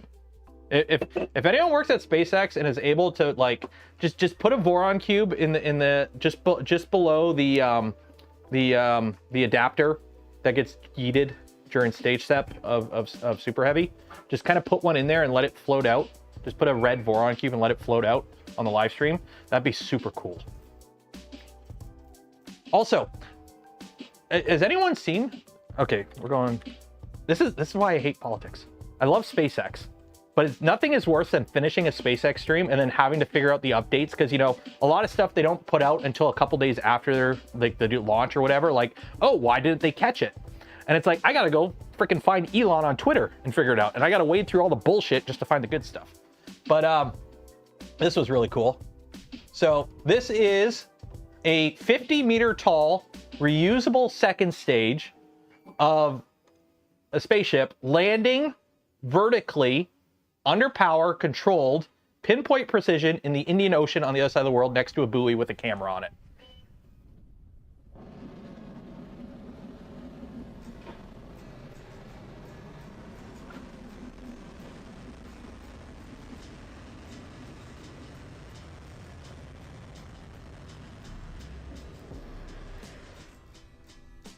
And then it fell over and broke. Would you ride it? Yes. Because you want to know why? We're all gonna die someday. I'll be more known if I die on that rocket. But yeah, I would totally ride it. This was really cool. This was stage step. So that's the hot staging. That's really cool. These pictures were amazing though. It's going to be really cool when they refly these because it's stainless steel. So you get this nice, cool, like, what's the term when you know how you get the bluing when you heat treat metals, how they change the different colors? So after a couple flights, these things are all going to be all like orange and purple, and these things are going to look amazing once they get a couple flights in.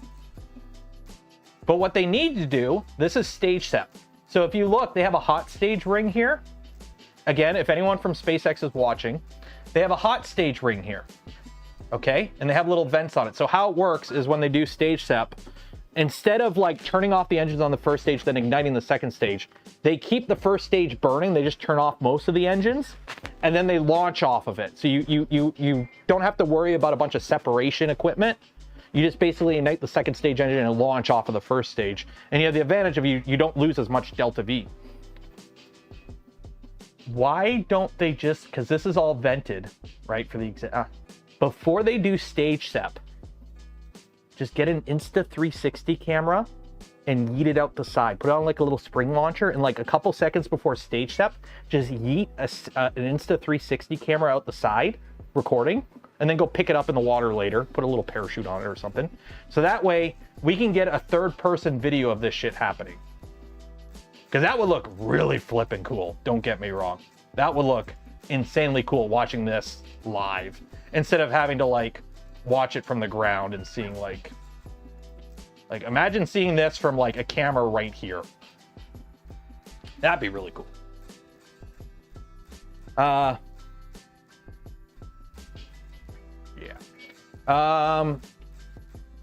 Have you heard why the latest launch didn't land on the catcher arm? So how the system works,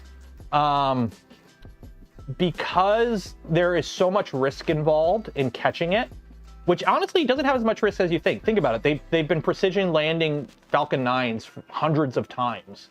Like, I think they're at like 350 catches or landings of Falcon 9s. All they are, instead of it landing, they just land it in the air and catch it. So it's really not that much harder to catch it. It's still, you're still coming in at a precision location, only now that location's a little bit up in the air and you're catching it. But basically, they're independent systems that talk to each other. So the tower does all its checks and goes, I'm healthy, come down. And then the ship does its checks and goes, I'm healthy, I'm coming to you. And then they talk to each other. And I guess something happened and they didn't talk to each other right. So they went, oh, no. Because on his Twitter, Elon's like, we probably could have told it to land and the systems would have handled it independently, but they are supposed to talk to each other. And because they weren't, we just decided to play it safe.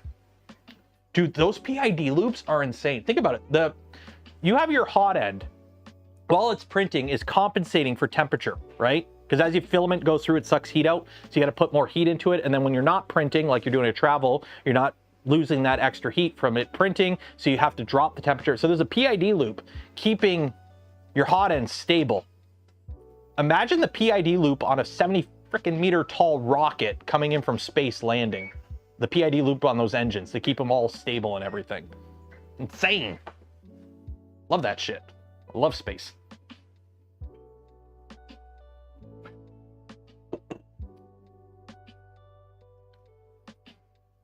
Artemis 2. Artemis 2 will be cool because we'll have a Canadian around the moon.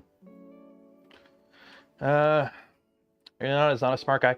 I like to hope for the best in people. I really hope Elon, in my opinion, obviously he is autistic. He tells everyone he is, so I'm allowed to say that. He posts memes about it, so that. He has his plan, and he's doing whatever he can to get to it. I really don't believe he is right-wing. I firmly, and I believe this of a lot of the people in this kind of ecosystem, it's not that that's their political opinion. It's just they go that way because that will get them what they want. It's a mask.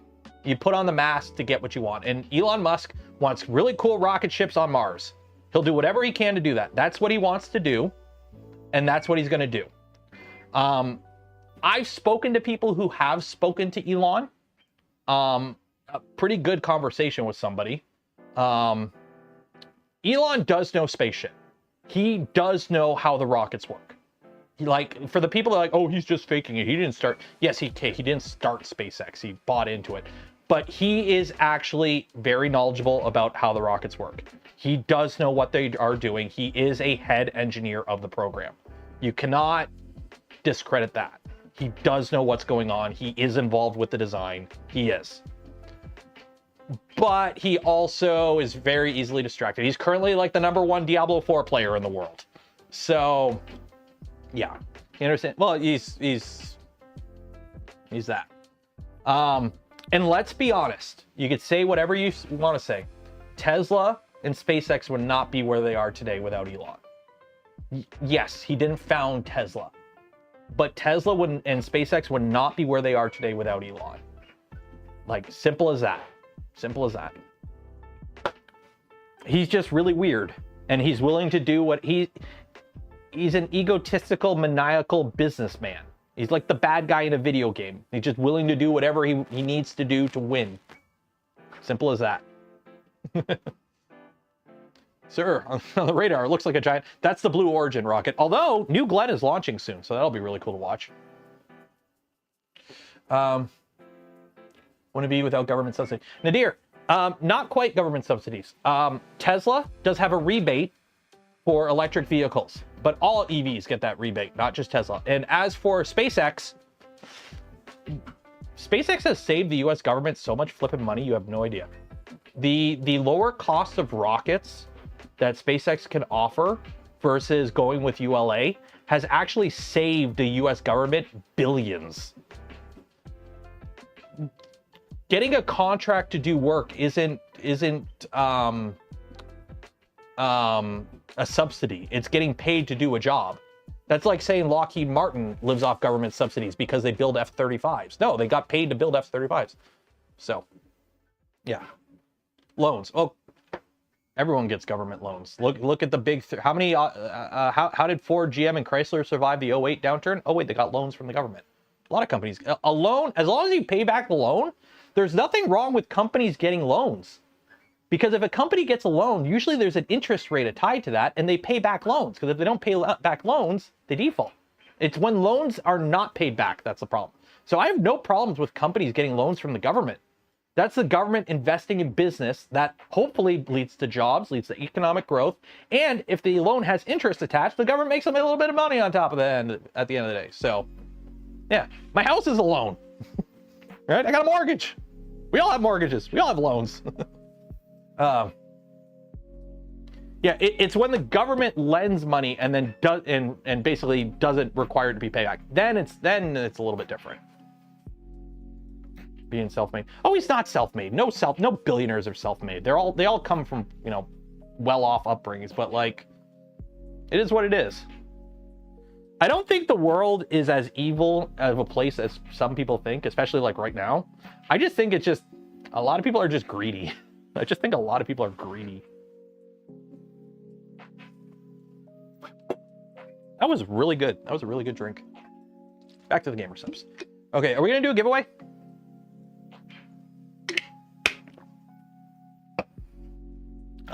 Huge pile of US government debt is big for the economy. Yeah, treasury bonds, yep.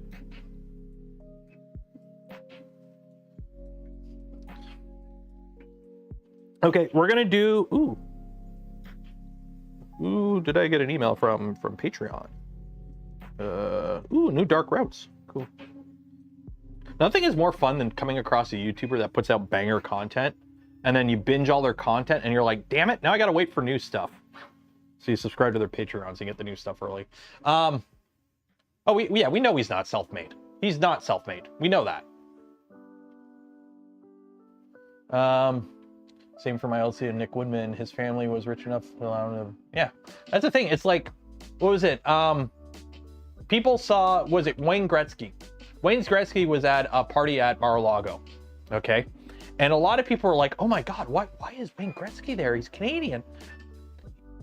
For those that don't know, hi, I'm Canadian. I'm going to inform you about hockey. For those that don't know about hockey, kids playing hockey is unbelievably expensive.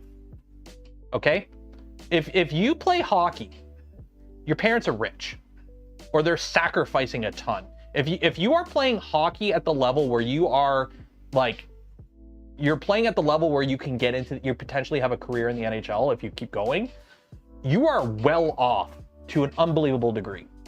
Like, hockey is super expensive as a sport. So if you are a NFL, if you're an NHL player, you came from a privileged background for the most part. Now, I'm not saying everyone, obviously not everyone, but like especially the older generation of NHL players.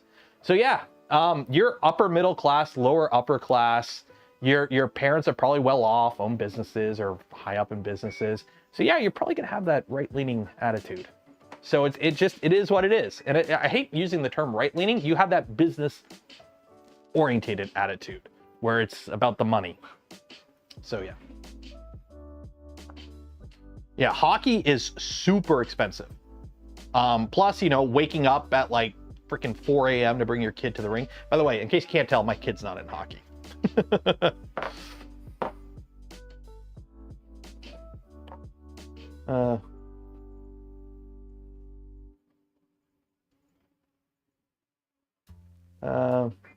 Yeah, hockey's crazy. Hockey, like, it's funny when you see that. Like, hockey is one of, like, you're not surprised when you see a hockey player is with that political alignment, because you're like, well, yeah, they're rich. It is what it is. Okay, what do we got? We got 2 minutes left. Enter for your chance to win some POLYMAKER filament. Link in the video description. Let's do this. The dentist fills. No, they wear full face masks a lot of the time, especially in like the OHL level. A lot of times they do wear full face shields now. What's an inexpensive sport? Football. And by football, I mean soccer. There's a reason it's the most popular sport in the world. All you need is a ball. Ball and 2 things that you can put, and technically to play soccer, all you need is, you need 6 things. A ball, a field, and 4 things that you can just kind of arrange 2 and 2 to be a net. Simple as that.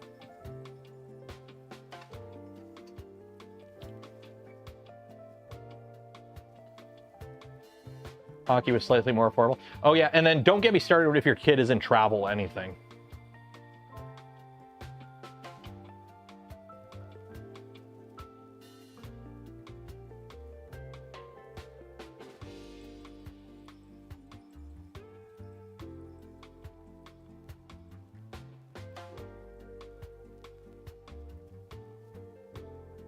Cleats, shin guards. Well, that's if you're playing in a league. Like my little guy plays soccer. So in a soccer league, yeah, you know, cleats, shin guards, that kind of stuff.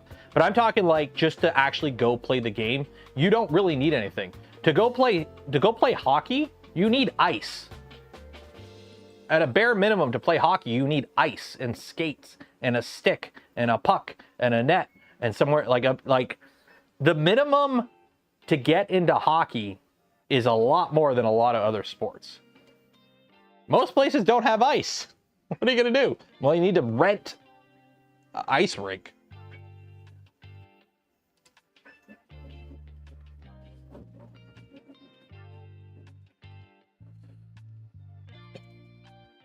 Okay, let's do this giveaway. Street hockey doesn't count. No, too many cars. What's this? What's this? Ooh, I got a package on the way. We might be doing some more shenanigans with the X1 in the near future. Okay, let's do this giveaway. Let's do this giveaway. That's enough yapping. See, this is what happens when things are going too good on a stream. We start yapping too much.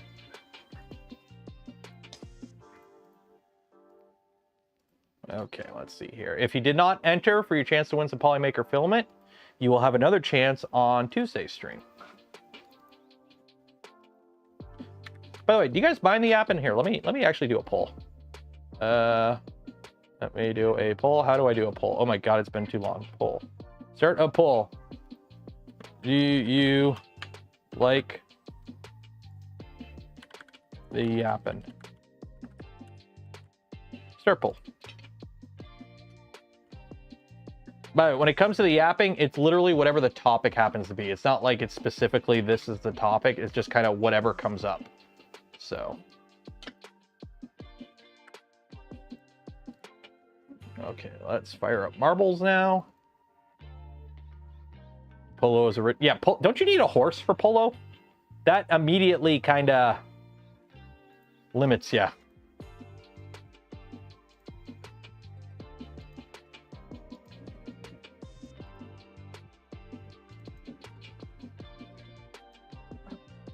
Okay, so we got 352 people. Speaking of, let's do on thin ice. There we go. Was it 352? 352. Bots play.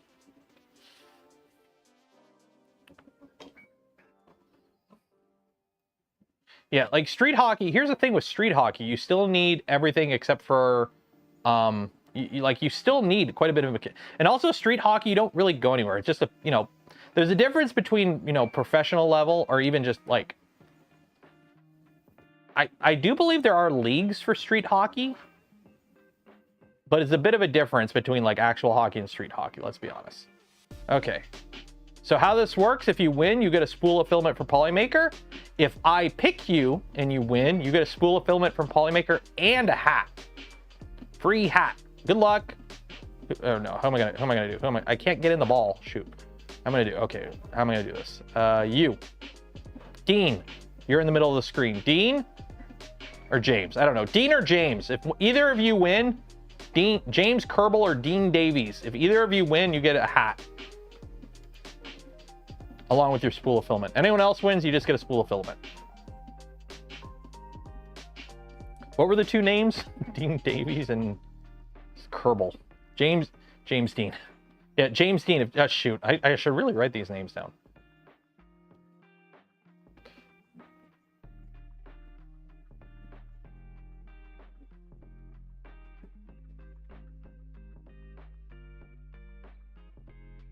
Yeah, it's funny. The little guy, he's got swimming lessons at a local community center, and they have hockey rinks. So it's like sometimes when dropping him off or picking him up, we see the hockey parents, and it's just like you see the Mormon battle wagon roll up, which is the fun term I like to use for minivans, or an F-150, and it's like you see the parent get out, and they're ragged, they got their coffee in their hand, and the kids are like dragging 3 duffel bags of hockey equipment with them.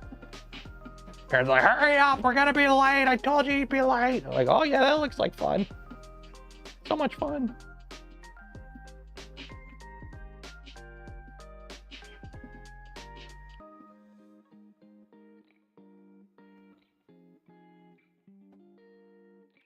Remember, exclamation mark zoom zoom makes you go faster, and exclamation mark gullible makes everyone else go slower. Having kids in hockey. Yeah, and we only have one kid. I feel sorry for the parents that have multiple kids. Yeah, there we go. Ken Benobi. Ken Benobi. That's a name I haven't heard in a long time. Ken Benobi, congratulations. You have won yourself a spool of filament from POLYMAKER. Ken Benobi. There we go. So you will get an email from me after the stream ends with information on how to collect your filament from POLYMAKER. Golf claps in chat. When I was a kid living at home, my neighbor across the street, their kid was into hockey. And every coach, every year, your kid's gonna be the next, like, he's got a future in this. So with all the coaches telling him his kid's gonna be stellar, and his kid was really good at hockey. He put it in. He bought all the good equipment, put him on all the travel teams, went to all the training events, went to all the travel games, like everything, just fully invested into hockey for this kid. I don't even want to know how much money, because it was like every year full new equipment. The kid turned like 12 or 13 years old. Hey dad, I don't want to play hockey anymore. I'm done with it. Okay. Like, oof. Because the worst thing you can do as a parent, and I could say this as a parent, is force your kid to do a sport they don't want to do. The worst thing you can do as a parent is force your kid to do something they don't want to do. Within reason. They have to eat their dinner. But yeah.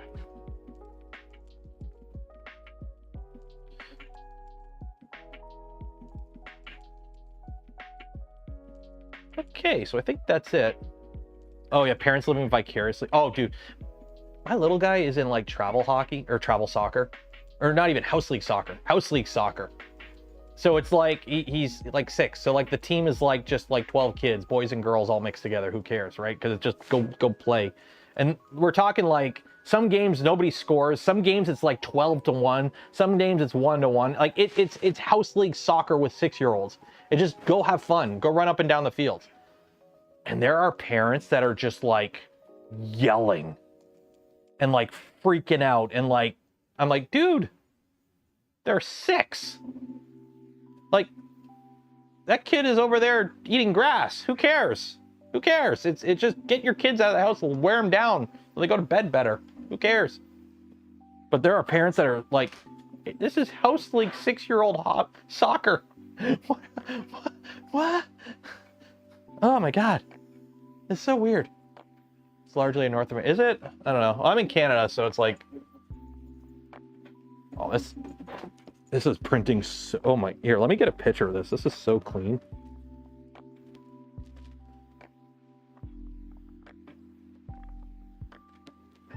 I'm gonna post this on the Discord.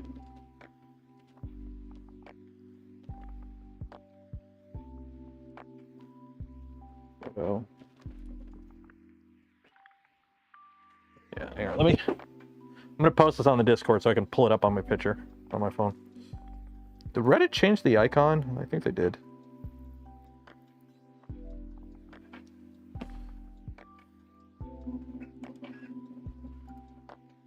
Look how clean this infill is. Look how clean that infill is.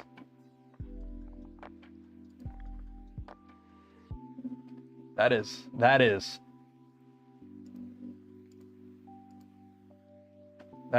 is muy bueno. Also, this is not a Voron. That is clean. Who would have thought the 10K printer prints good? I know! It's a goddamn miracle! 30% of parents in the USA think their kids will become professional athletes when only something like 0.6. 0.6? That's actually more surprising than I thought. See it at the end? Well, I'll post pictures of it on like Discord and Twitter and whatnot tomorrow. I had a kid at school. Yeah, it's insane. People living vicariously through their parents is like I don't know.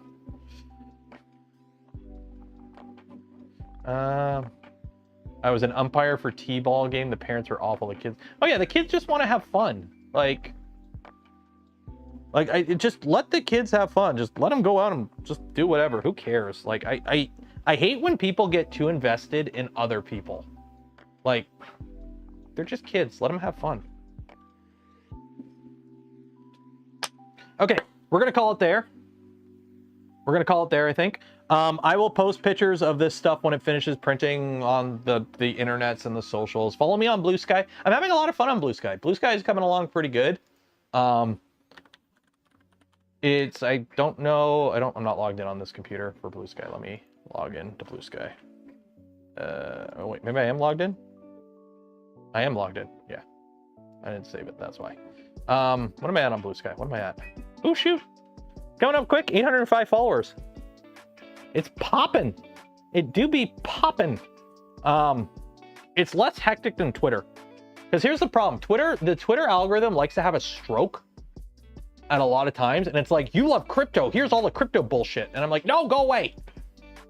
But Blue Sky's pretty clean. You can't doom scroll it. That's one of the downsides. You can't doom scroll it. But if you just hop in for your little curated feed every couple hours, it's pretty good.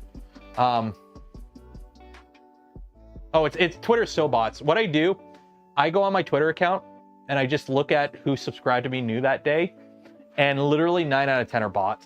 It's hilarious. It's so bad. Twitter is so bad. It is so over. And the thing was, Twitter was never one of the bigger social media sites. For those that don't know, like Twitter is like a fraction of the size of like YouTube or Facebook or Instagram. It's like tiny. The only thing it had going for it was the microblogging, where like important people would put out a little bit of information like instantly.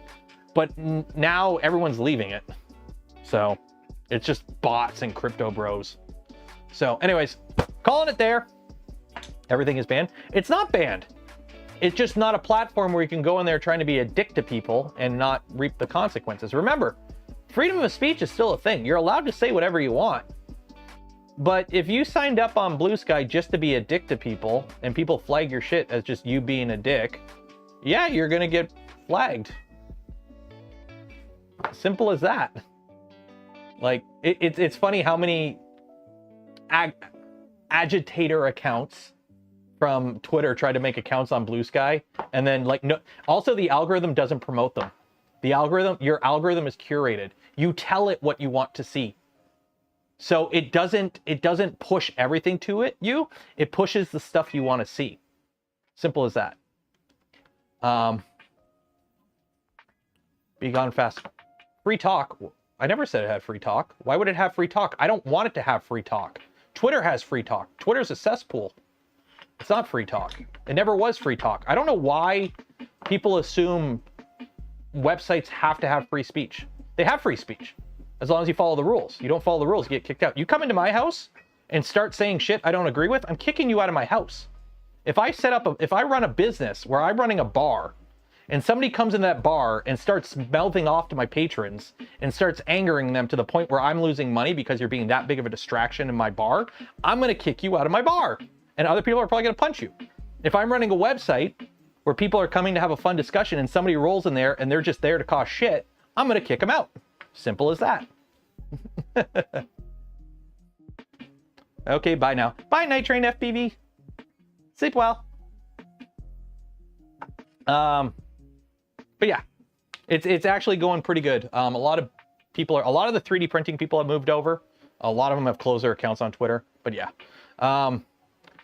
you know what's absolutely funny?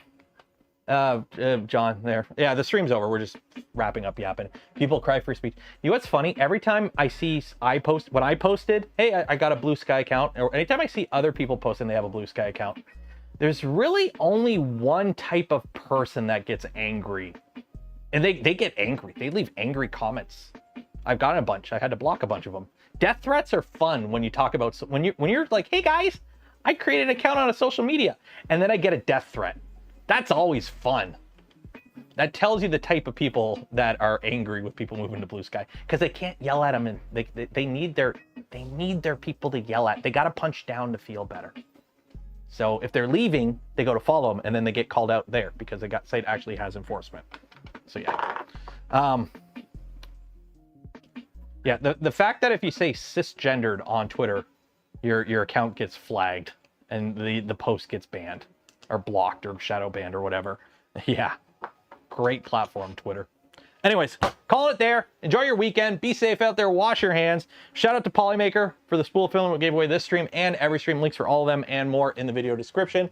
And for those that donated to the channel, give the memberships to others or became members of the channel yourself, I thank you. Not be able to do the things I do without create the content I create without your continuous part. Make it all possible. Goodbye. Enjoy your weekend.